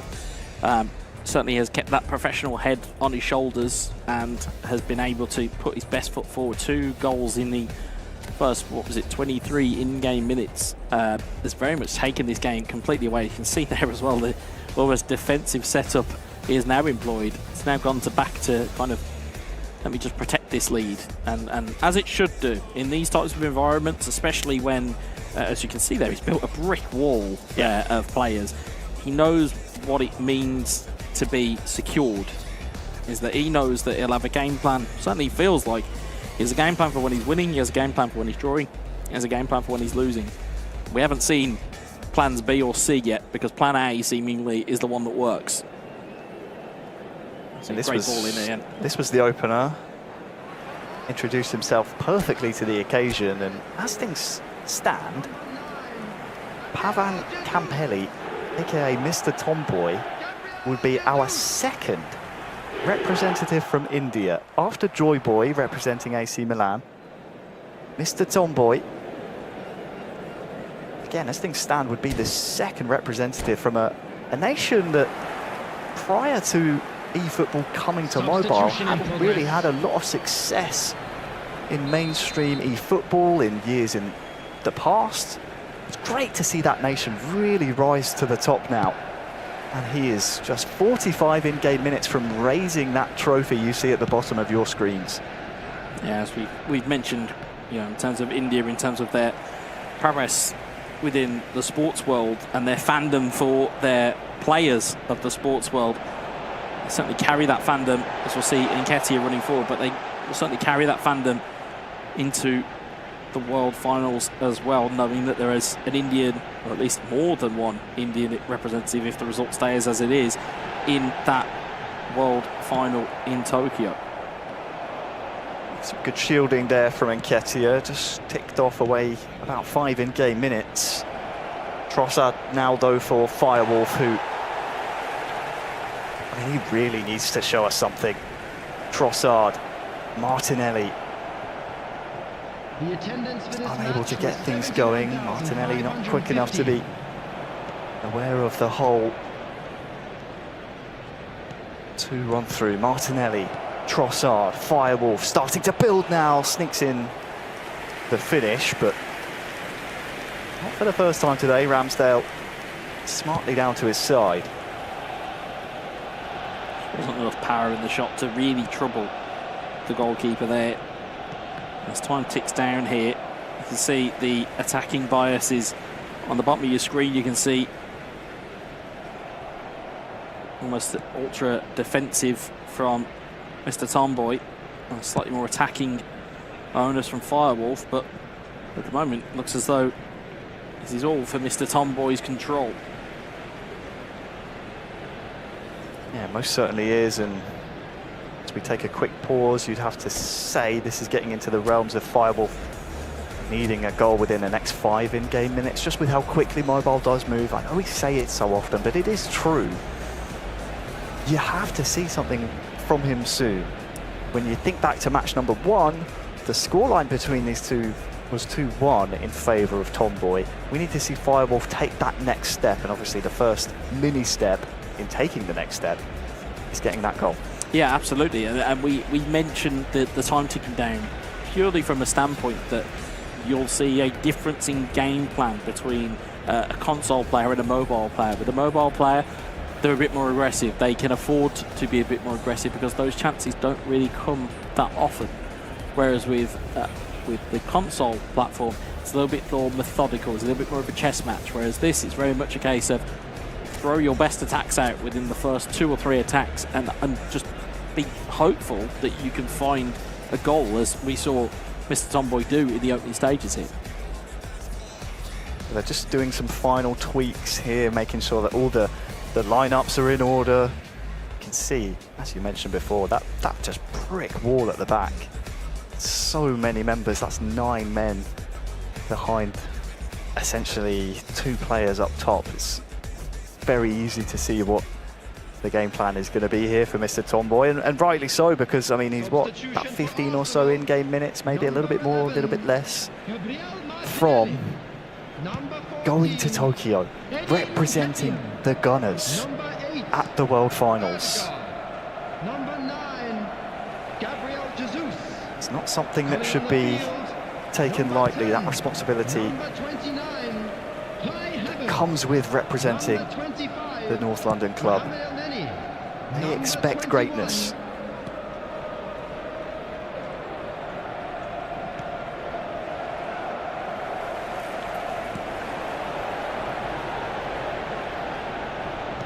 In-game minutes away from being our second representative from India.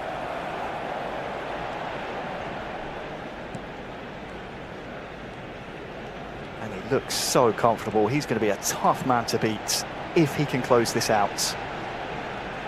The way he's shielding the ball, it just seems as if there's no way back for Firewolf. At the second time of asking, made it to the group stages in Munich. Tried to qualify for Bayern München, wasn't able to as Firewolf. He's gone one step further this time. There will be 1 minute added time. Made it to the final, but the day is all about Mr. Tomboy. He has done it. 2-0 sees Mr. Tom Boy, Pavan Kampeli, 25 years old from India, be an Arsenal FC representative. Congratulations to your champion. What a day for Mr. Tomboy. Perfect. Yeah, it really was. It was perfection. He has not dropped a game. He has not dropped a point. And he has been well worth the champion berth that he has now got to represent Arsenal at the World Finals in Tokyo. And again, it's a fantastic achievement for him. Again, for India and India fans out there, and for the Indians across the world, you now have a second representative. Yeah, you can choose who your favourite is now. Who's your preferred boy? That's realistically where you've got to go to. You can't make me do that. You've got Joy Boy or you've got Mr. Tomboy, and both have been brilliant. But this day, today, as you quite rightly said, belongs to Mr. Tomboy. He's been fantastic throughout here, and again, it was very early going. You barely had got the welcome in everybody out of the way, and he was already a goal ahead. Just truly a spectacular day. It's really faultless. We can talk about the goals individually, we can talk about the individual passages of play, but the thing that sticks out, the thing you cannot argue with, Wes, is the results. Win, win, win, win. Just win, baby. That's all it was. All it was for Mr. Tomboy was just keep winning, and as we said, he was going to keep up that momentum going into the final. Whether it was going to be complacency, we thought there might be something in it. Proved us completely wrong after taking a 2-goal lead just inside 20 in-game minutes, and really just took the wind out of Firewall sails, having snuck into the grand final. He just really just took it away from them in the very early going. He did, and it's a shame for Firewolf because, as we said, tried and failed in Munich, has now tried and failed again to represent Arsenal, but surely we will see him, just 19 years of age, refine his skills with this experience, come back stronger in competitions in the future. We look forward to following the career of Firewolf, but the day belongs to one man. It is Pavan Kampeli from India, Mr. Tomboy, our champion. I love it, Mr. Wonder Boyo, Joy Boy, Mr. Tomboy. I was just having a thought. We should send him to India. I think we should sign him up to play, because clearly if you have the name Boy as part of your overall name, you're a guaranteed winner in this competition. I will say, I've never lifted a trophy before. I like the idea of it. So if we can make that happen, that would be great. Yeah, start getting ready for next season, all right? But it's phenomenal stuff. And we have yet another representative from India, after the first time ever having a representative from India make it to the final stage of an eFootball competition. It's a brilliant, brilliant thing to see. And the fact that he was so dominant today. He's the only player that was able to come through unscathed. I think the big thing that stands out for me when we heard him introduce himself at the top of the show, he said, I'm looking to make the leap to the international stage. We've done our research. Obviously, he's won local tournaments, but he's never really featured in this type of situation before. He stepped up to the plate and then some to come to this level and perform as he did. Wow, these Indian representatives just have something special about them. Yeah, and that's the thing, is that, yes, it is one thing winning local tournaments, it's one thing, you know, like playing against your friends on the couch, that type of thing. But when you kind of transport that form and that idea to going, actually, I want to try myself against an international group of players. I want to try myself against different cultures and different play styles, and you come out and be as impressive as he was today. It's phenomenal for him personally.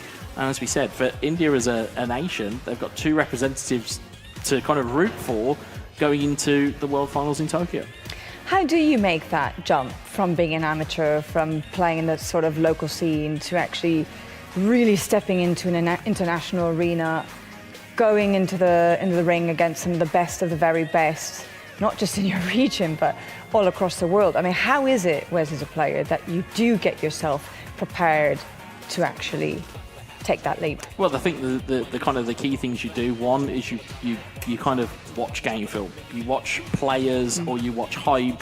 You know, you'll see streamers, you'll see YouTubers, you'll pick up tips, you'll pick up loads of different kind of bits, and then you take it and you try and employ it into your own game, and then you try and find your own play style that goes with it. And then you then start to enter competitions like this. You enter competitions like the Open. You enter these different things just to get that big game experience, get that exposure to what it feels like to play on those stages. It just so happens that Mr. Tomboy maybe has jumped the shark a little bit and maybe just kind of got a little bit too much experience too early. Maybe he's just a natural talent. But that can sometimes come through. You can sometimes have kind of breakthrough superstars. We saw it with Nexa, we saw it with Killzoo in tournaments previously, where yes, they may have played locally, but once they hit a kind of an international stage, they just grew. And they grew and they grew some more. And I think that's what we're going to see with Mr. Tomboy. And the reason that I ask is because I'm sure there's a lot of people who are watching right now, not just today, but all across the season, who might be wondering that very thing. Yeah. Because you're all fervent players, aren't you? So I'm sure there's many of them who are thinking, how can I follow in his footsteps? How can I be like Mr. Tomboy and find myself in that position where I'm off to Japan, where I'm going to compete against the creme de la creme in the world finals? Yeah, that's the beauty of the eFootball ecosystem. Free to play, open format. It's just so accessible for most people. So the fact that if you're watching this and you think, yeah, you know what, actually these guys aren't that great, download it on the mobile. Download it come and test them out. Whatever platform it is. Enroll in these competitions. They take months to get to this stage. This isn't just some 4 people who randomly turned up. They've qualified from their region through week and records and this, that, the other, head-to-head, all this.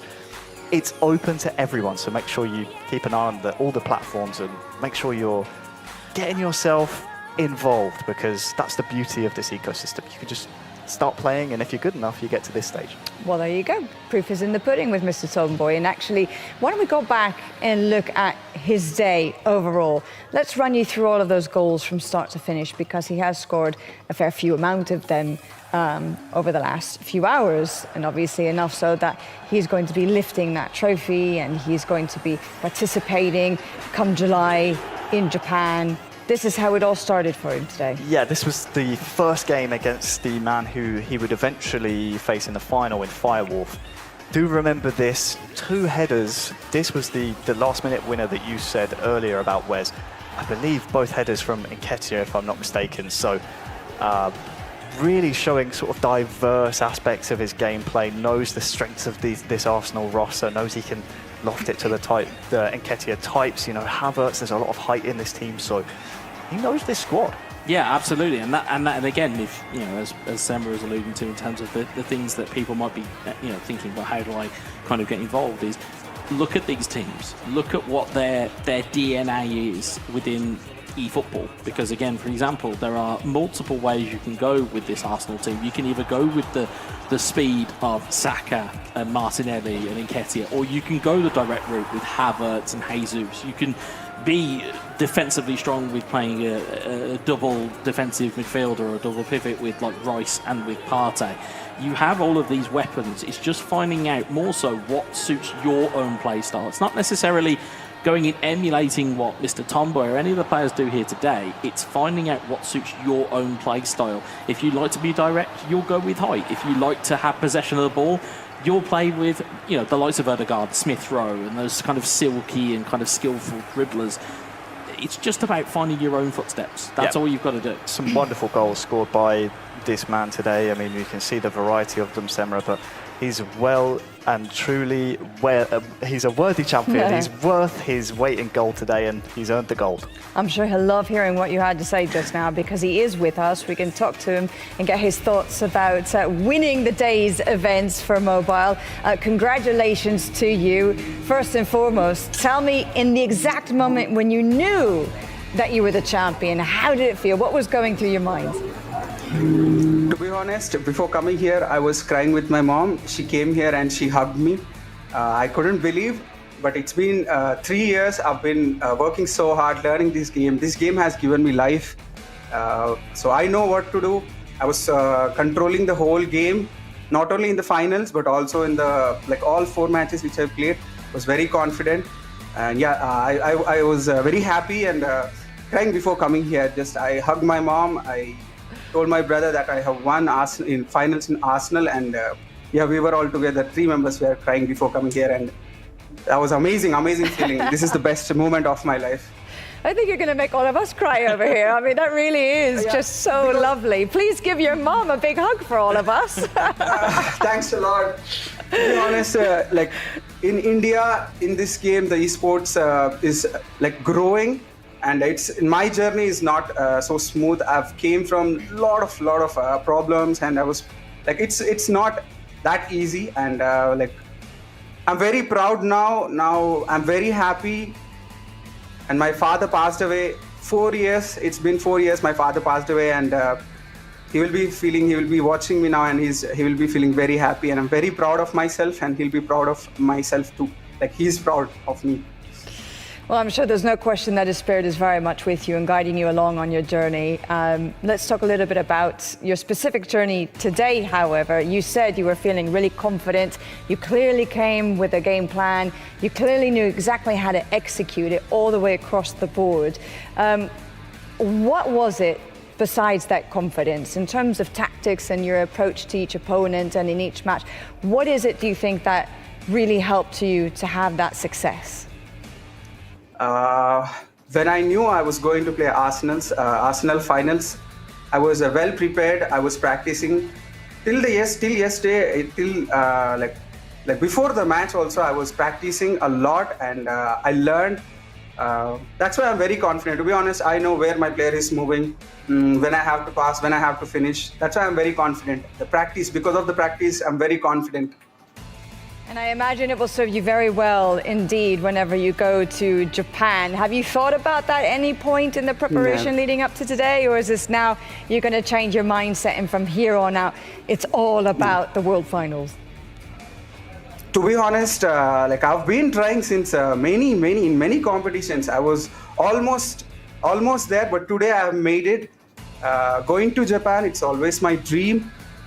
And one more thing, main thing I forgot to say, it's all because of my supporters. They are watching me right now. I love you all, boys, and my brother Karan Srivastav, he's streaming. Thanks a lot, brother, for the love and support. And Joy Boy, the AC Milan finalist, I was practicing with him. He has a champion mentality. I was practicing with Karan. He's a great player.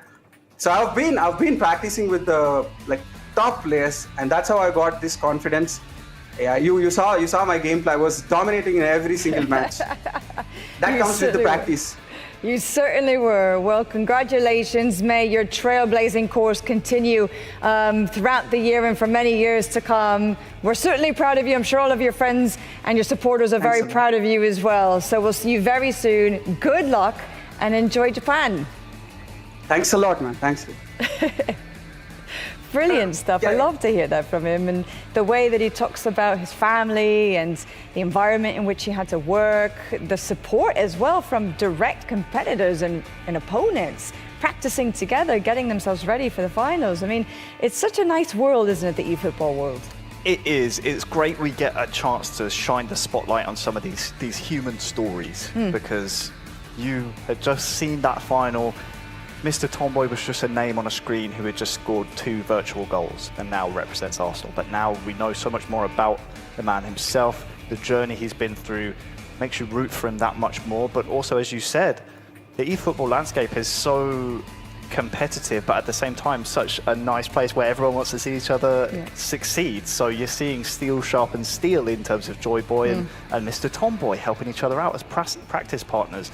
Wonder if that will continue though, because now they're going to face each other in the World Finals. It's one thing. It's one thing to be practice partners, but once you kind of cross the lines of like competitive play, it kind of changes. And just a kind of a word when he said that he just spent time with his mother. Had echoes of when I qualified for my first event. The first thing I did was get on the phone just for going, I'm going to Barcelona!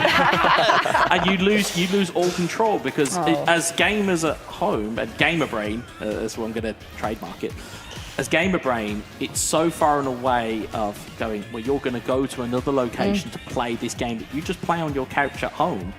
You almost detach from reality for a minute, because you don't realise that this is where it can lead to. And for him, again, a fantastic achievement for him. And quite rightly, as you said, you root for him a lot more, because you see the character. As I say, you see the whites of the eyes of people, and you can really kind of get behind that kind of human side of things.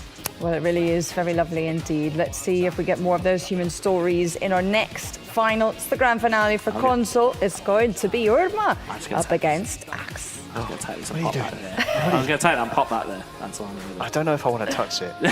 Can you No, touch it's- it? no, I Yeah, you can't, I can't. can't. You physically They've can't. I jumped will. the Hey, you haven't won it.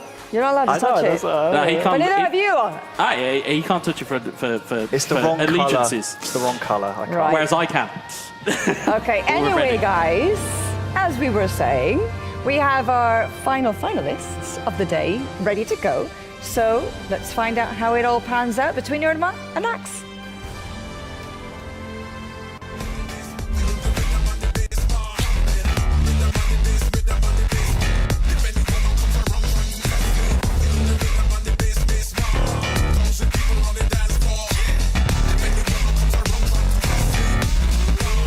Well, it's time, Wes. Our final game of the day. And the thing that sticks in the mind is obviously how Irma got here, but you have to remember the butterfly effect of things that had to happen for that to be even a scenario in the first place was Axe winning his game and the result that he got. Yeah, well, interestingly, both the console final and the mobile platform final are both echoes of the first games that happened on each platform today. If you cast your mind back as to the result in the game between these two at the start of the day, it was a 3-2 victory for Irma, which we didn't get to see on the live stream. So this is going to be very intriguing to see how these two mesh on the live stream, especially in a console final. That we are, it's Axe from Japan starting things off really nicely. Could have gone anywhere. It is out of play. As you said, that could have gone anywhere. It's Irma in the home strip. Oh, it's just bending away from goal, isn't it? And the ricochet could have gone anywhere off the deflection as well. I'm just surprised every time a chance happens because I'm very much, I don't quite know how it's going to really pan out here. Because this, again, we've seen far too many things today that we didn't think were possible. We've seen last minute goals. We've seen deflections lead to opportunities. It's just chaos. Well, what is at stake is, of course, the chance to represent Arsenal at the World Finals in Tokyo later on in the summer, but also that trophy you see spinning at the bottom of your screens. Irma in the home strip, as we said, blue cursor for him, the red cursor away strip will be Axe. And he looks very threatening here, obviously had that early chance. But I think we can apply the same label that we applied to Ismail to Irma now, in that as long as there's something to play for, he can be down, but he's never out. Something that no doubt Axe will have to contend with. As you said, Wes, had a close counter between these two in the opening heat. Didn't see it on stream, but Irma 3-2 the victor that time, but plenty of goals. And now Axe can attempt to turn the screw. Psychological advantage coming into this one will be with our Romanian representative, Erdegaard, for Axe. Dispossessed by Tomiyasu.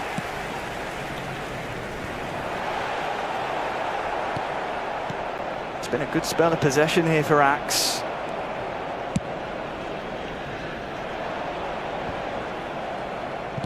It's been a very opening 20.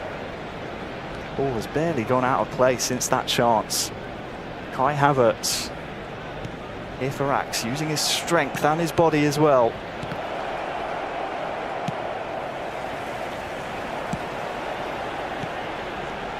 Ketia, Erdegaard, Smith Rowe all combining.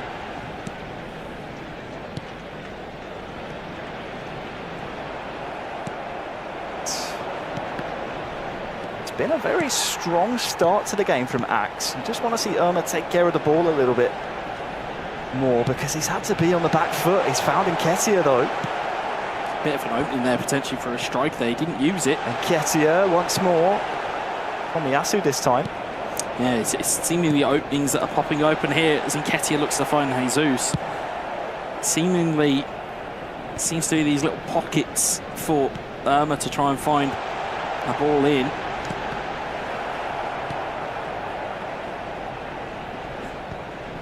Half an hour gone. Trossard.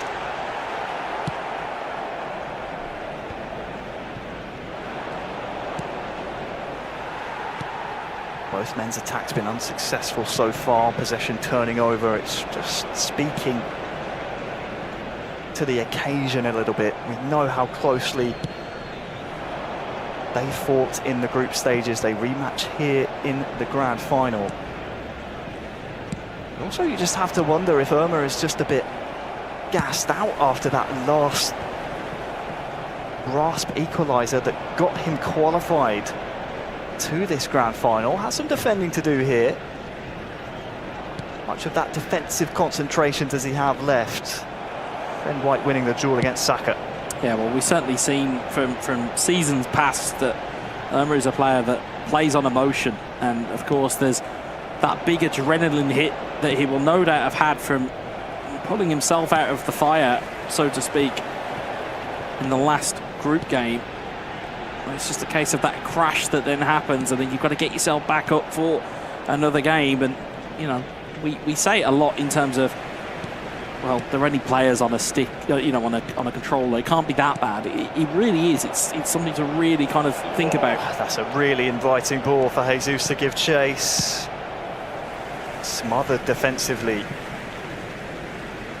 Just to speak to how open the first half has been and how much the ball has stayed in play. Referee's assistant says no minutes needed to be added on here. Havertz can win the header. Tomiyasu away. This should be the end of a very, very close first half. 0-0. Oh, it's just so nervy. I mean, we've seen Irma in this position before. It's almost a completely different game, although the circumstance is the same to that when he played as Maccabiel. Goalless at half-time, took a long time, took 92 minutes to break the deadlock.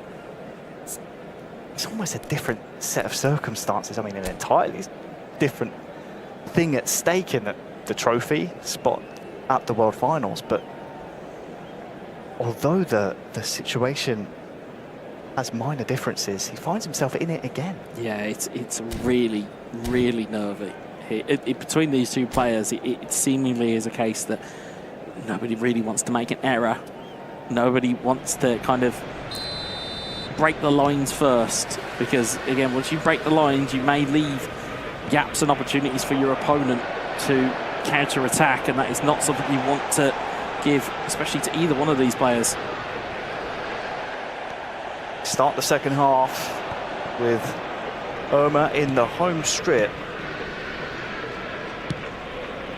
attacking that left-hand goal. See Axe come the other way in the away strip. We had the pleasure of commentating him, albeit in a different discipline of eFootball in 2 versus 2, but at the E-Asian Cup earlier on in the year, runner-up then. But he is a promising up-and-coming eFootball player, just still writing the story of his career, 23 years old. He's essentially on the brink of greatness here. That's dangerous though. Tough to really surmise Axe when you see him in a co-op scenario. He's passed the eye test so far from what we've seen of him in the 1 versus 1 competition that is the Arsenal FC Club Event Finals. Yeah, he certainly looked to be the part up to this point. Again, you again look at the results that he had. It was a narrow loss to Irma in the opening game. He then narrowly beat Maccabiel. He then narrowly beat opponent in the third game.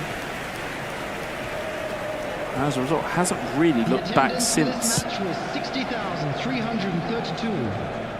Shouldn't come to anyone as a surprise that this one is as close as it is. When you look at the final standings of the group stages, just minor margins. enabled Irma to get to this point. Trossard has not stayed on side. It'll find the back of the net, but just a step too early. Or rather, the pass came a step too late. Yeah, it depends on where you're going and where you're coming from. But yeah, quite rightly flagged as offside. And this is where that tension just ratchets up. In these pause periods, it's almost as though it's a kind of a mental break, is that it then starts to make you think. Because when you're on that pause menu, you've got time to think and go, okay, is my game plan working? Do I need to tweak it? Do I need to just move that player? What do I need to do here? And it's almost as though, in some regards, when it's 0-0, you don't really want a pause break. You don't want to, because you want to try and get the first goal, and then you can sit back and go, okay, I can take a breath and I have the lead, and there's a lot of a different mindset. Whereas here, it acts as though it's a mental break that you don't really want, because, again, this deep into the game at the moment, you don't really want to think about what might be and what could still be. Well, Axe has a chance here. Trossard just ran beyond him. The changes have been made, and you're right, at 0-0, you almost don't want to zoom out too far. Lovely ball towards Havertz. That's defensive intervention, much needed by Irma.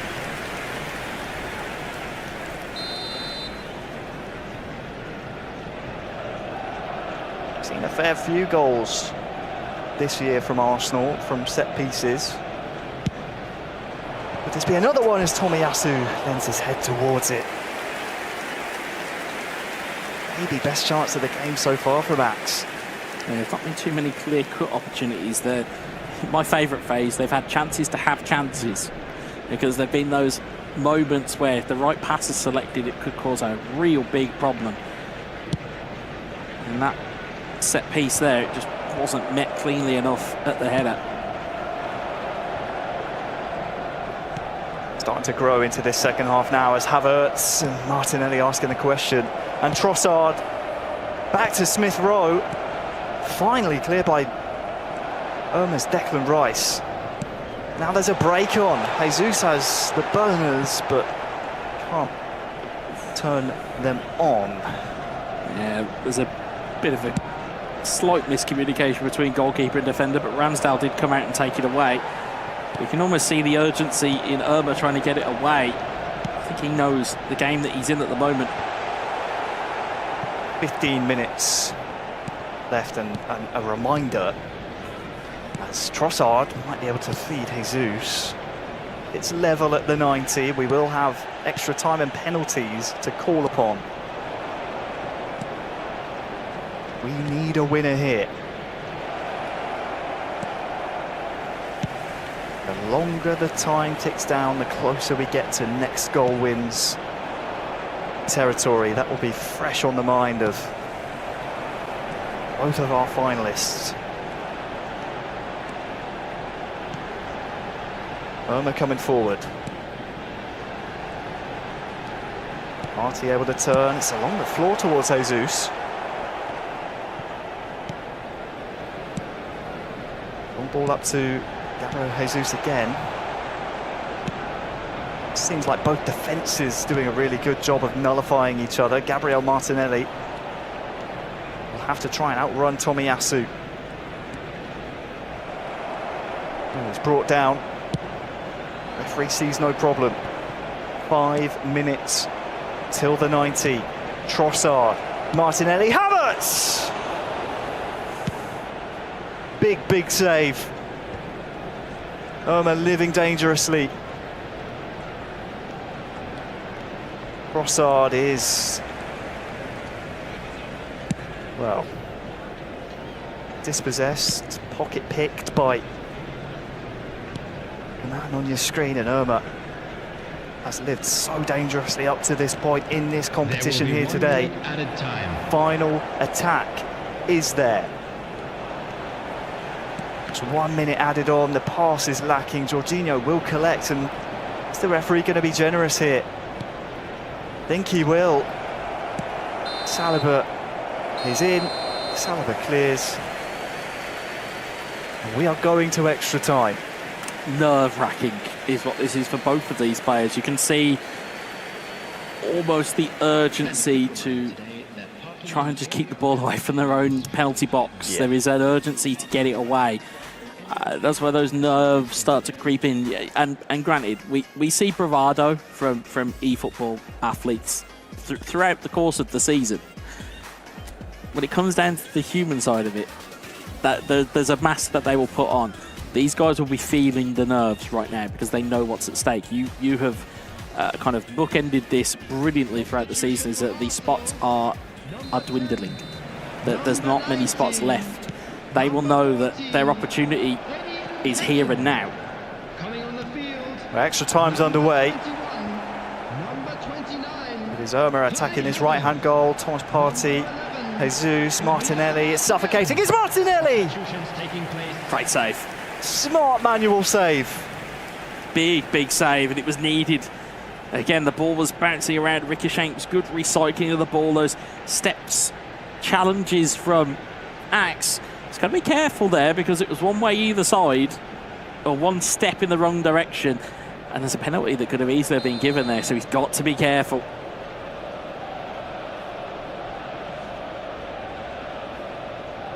Must be careful around this corner as well. Havertz front post. Oh, Rice has hit it, and but of course Ramsdale a little bit of trouble there. Those are difficult to deal with when they bounce right in front of you, but you are very right, Wes, to bring up the fact that you already have 4 finalists for console. We have Futi Fasil, Real Fabiano, Callahard, we have Takaki, all waiting, all watching to see who will be joining them, who will prevail. Irma or Axe?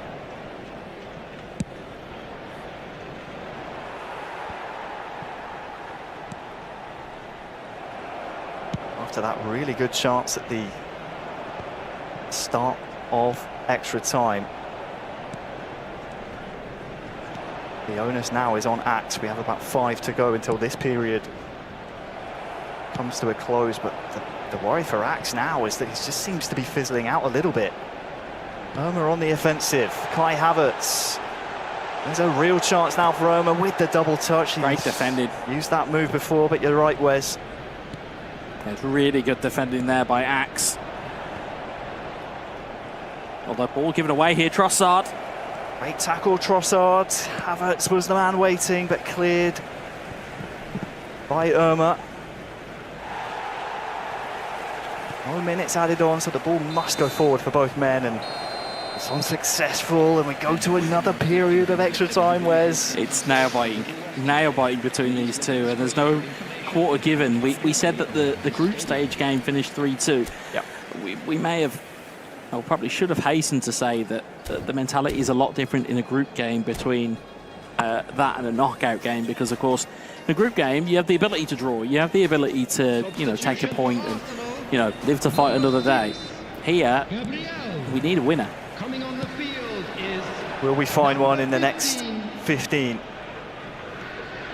or will it be the luck of the draw, the lottery that is the penalty shootouts? We've had a couple of world finalists decided by penalties this year. Are we destined to go there again? It's too tight to call between these two at the moment.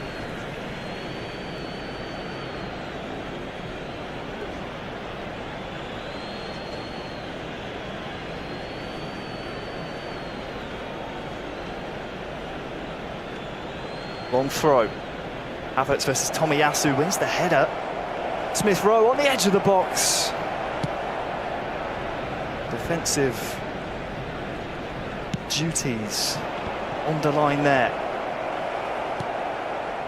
Now Kai Havertz and Irma can start to venture forward, but been pressed so far back into his own half. Now the chance might appear.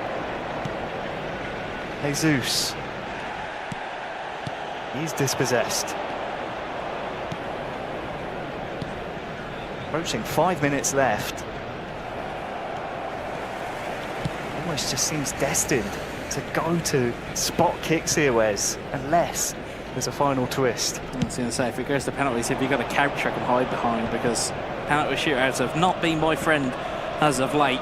Jorginho, though, for Axe. Trossard can't control the ball.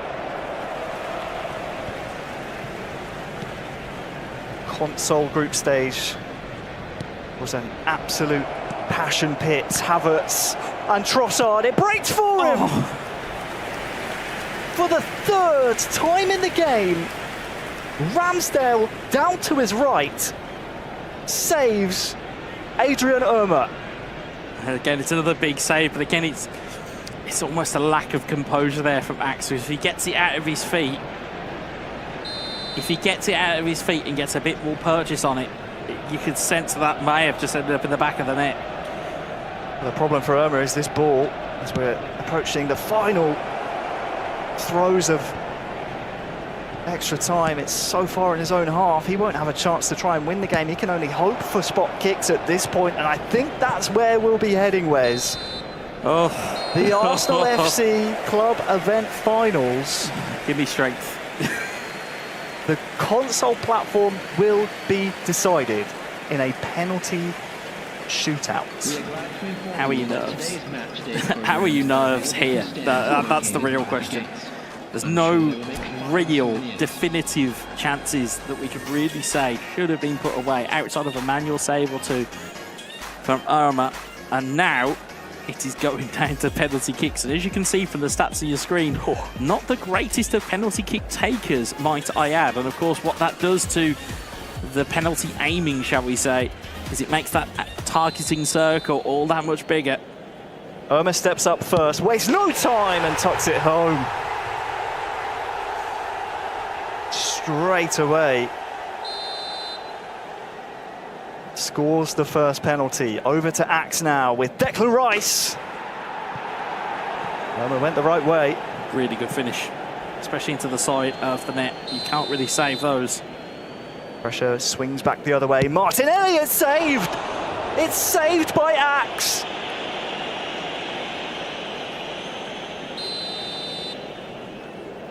And now, arguably, the penalty specialist, Jorginho, saved as well! Hold on to your hats, folks. Both men scored one, missed one. Penalty number 3, Havertz scores. Advantage Irma. Now Axe with Trossard. Oh! Called it as well. Ramsdale called it. It's an Irma save. And if he scores this with Gabriel Jesus, which he does, he's on the hill. It puts all of the pressure on this kick from Martinelli. Oh, ice in the veins there from Axe. But now, championship points for Irma to represent Arsenal. It will be Declan Rice, and he scores! Just into the corner, just. And Irma will be your champion. He was just seconds away from elimination, but the story of Irma continues. He will be your representative at the World Finals, your console champion. It's Irma. Yeah, to be seconds from defeat and seconds of elimination, and he's now found himself going to Tokyo at the World Finals in July. What a performance from him.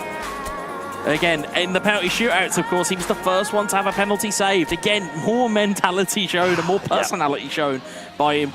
He's a man for the big occasions, is Irma, and he's proved it here today. And what can you say? This man just loves knockout competition. He will be a very strong representative at the World Finals. And we add another nation to our growing list. Romania will have themselves a representative at the World Finals. Yeah, I think it's kind of getting very evenly balanced between the regions now. You've got Asia and Oceania, you've got Europe, and you've got South America and Central America. They're all just starting to just have the kind of the formation of, as we said, a cultural melting pot that is going to exist in Tokyo in the summer. I will say there were chances in the 90 and 120 for Axe, and commiserations, of course, to Shunpai Hashipu.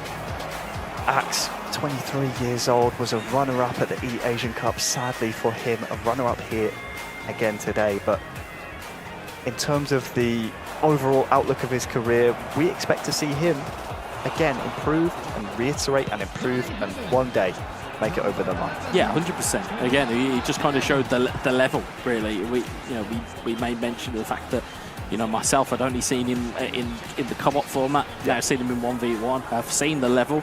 And again, his own personality to bring himself back from the brink, to go and beat Uzmakabeel, to go and get himself into this final after losing the first one. But this chance was golden. If he just took one more touch and set himself up. I know, but it's those, as we say, it's sitting here in cold blood, sitting here where there's nothing riding on the line for it for us, but it was these types of moments. Brilliant save here, and again, another big save. And it was just right into the corner for that final penalty. And it was Declan Rice that was the match winner for Irma. It's just yet another unbelievable. It's like he had plot armor here today.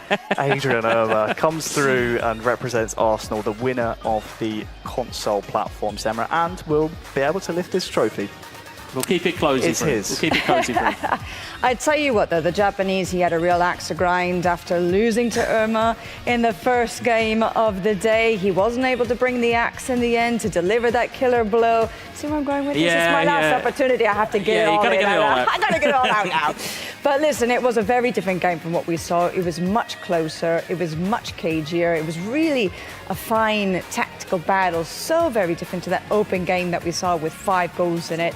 This one going all the way down to the very bitter end. One penalty making all the difference. I mean, congratulations to Irma, really, you have to say, because it was very well played, actually, on both sides. It really was, and the difference, as Wes said in the commentary, is that the group stages, you can kind of throw caution to the wind a little bit. The knockout final, you can't put a single foot wrong, and both men really rose to the occasion and put their best foot forward. I think on any other day, I feel like Axe bury some of those chances. On any other day, Irma buried some chances, so it really could have gone either way. I know that's on the fence, but the main point stands is that Irma will be representing the Gunners at the World Championships. It really is going to be a very nice lineup. You pointed out that we're going to have a wide range of nationalities, a nice mix of people from all over the world that are going to be coming together. I mean, it really is nice to see that there is such high level of competition, and how much the sport, how much this game is actually growing, and how we can actually see new faces mixed amongst some of the veterans, some of the more experienced players as well.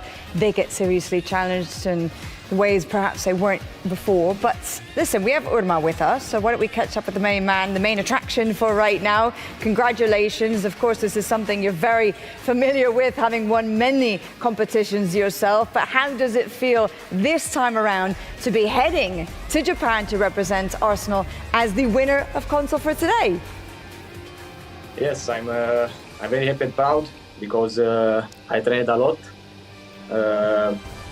I like to play with Arsenal because they are good players in the game, good agility, and I'm very excited at the moment. I don't know how to speak.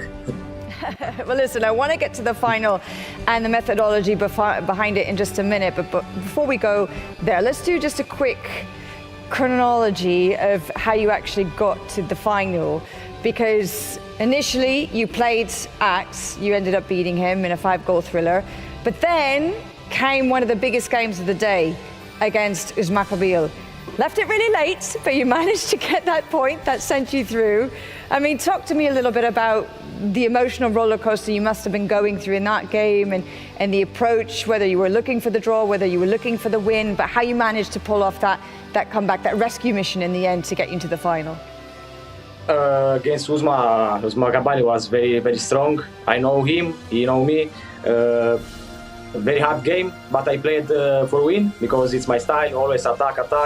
I was lucky because I scored the goal in 95 minutes, but this is football, and now I'm happy to be in World Finals at Tokyo. Well, as you said, you love to attack, you love to score goals. You had 3 great opportunities in the final, but it was a very, very close game. It was very cagey, not a lot of opportunities on either side, very different from the first time that we saw you play against Axe. Why is it, do you think, that it was so different compared to the earlier game in the day between the two of you? I think the final is different because more adrenaline. It's hard, you can't mistake. Because if you don't play with focus, you can lose everything in the game. But now in the final, I want to thank my family, my girlfriend, and all my friends because I trained with them all days. My friend Paneas of Euro 2020, and I want to thank my family and all my friends. Well, brilliant. We'll certainly get that message across to everybody and to all of your supporters and followers as well. So I guess that you have it. It's about concentration, about not making mistakes, not taking too many risks in a final, because the stakes are obviously so much higher than they are in the opening game of a group stage. But one final question about heading into Japan. Had you thought about it at any point in time while you were preparing for today? Have you had any time now in the last few minutes to kind of think about it, let it sink in, and how you might actually prepare and approach that one later on in a couple of months? Yeah, I will prepare for our finals as all day because it was my reach. I reached before the game, and I think we will be hard because all players are strong in our finals, but I will do my best to win. Well, we wish you the very best of luck. Have a wonderful time in Japan, and congratulations once more. Go out, celebrate, have a great time today. Thank you. See you in July. Ciao. See you. Ciao. Well, there you have it. Nice one. It's always great to hear from Omar. It's great that he also shouted out Paneas, who we saw him. I could see Wes celebrating in the corner there. He was loving that. I'm so happy with that It's because great. they've come so far. It's great to know, especially when we reference kind of his roots as well, kind of being parallel to our roots as commentators. It's great to follow the story of Irma, definitely one of the great entertainers of eFootball. And as we go throughout the years, more people start to make storylines such as those, but Irma especially, I think him referencing his old teammates and his practice partners, I think it's great. It just shows how humble he is and how deserving he's been of winning here today, really snatching victory from the jaws of defeat today. Unbelievable. It really is unbelievable indeed. Well, listen, we're going to leave it there for today, but we do want to give you a reminder that there's still one more finals to go. That is going to be with Manchester United at the end of May. So before we say our final goodbyes, any final words from the two of you? What a crazy day. We say this every time, but what is really, really starting to shape up as a fantastic World Finals is the fact of the 10 qualified players we have so far, we have 8 different nationalities. With those different nationalities, bring different ideologies, play styles. It's going to be a great time. Make sure you don't miss it. Yeah, and I think we will need a couple of weeks to recover from what happened today because my heart, it can't take much more of last-minute drama. It really can't. In that one game, I need a rest. Well, good thing that you are going to have a couple of weeks rest because it's going to take a little while until we get over to Manchester. So there you go. It may just, it's going to take a bit of time. All right. Well, pleasure, guys, as ever. Thank you very much. Thank you very much for keeping us honest. Yes, thank Always you. keeping us in check. Well, I do my best anyway. Tough work, that is. Well, thank you to all of you as well. We hope that you enjoyed the events as they unfolded here today at the Arsenal final, and we hope that you continue to play eFootball and that you enjoy the game. Stick around, there's still plenty more to go, of course. Stay up to date on all the latest on all of our social media platforms, and we'll see you very soon indeed. Until then, take care. Bye.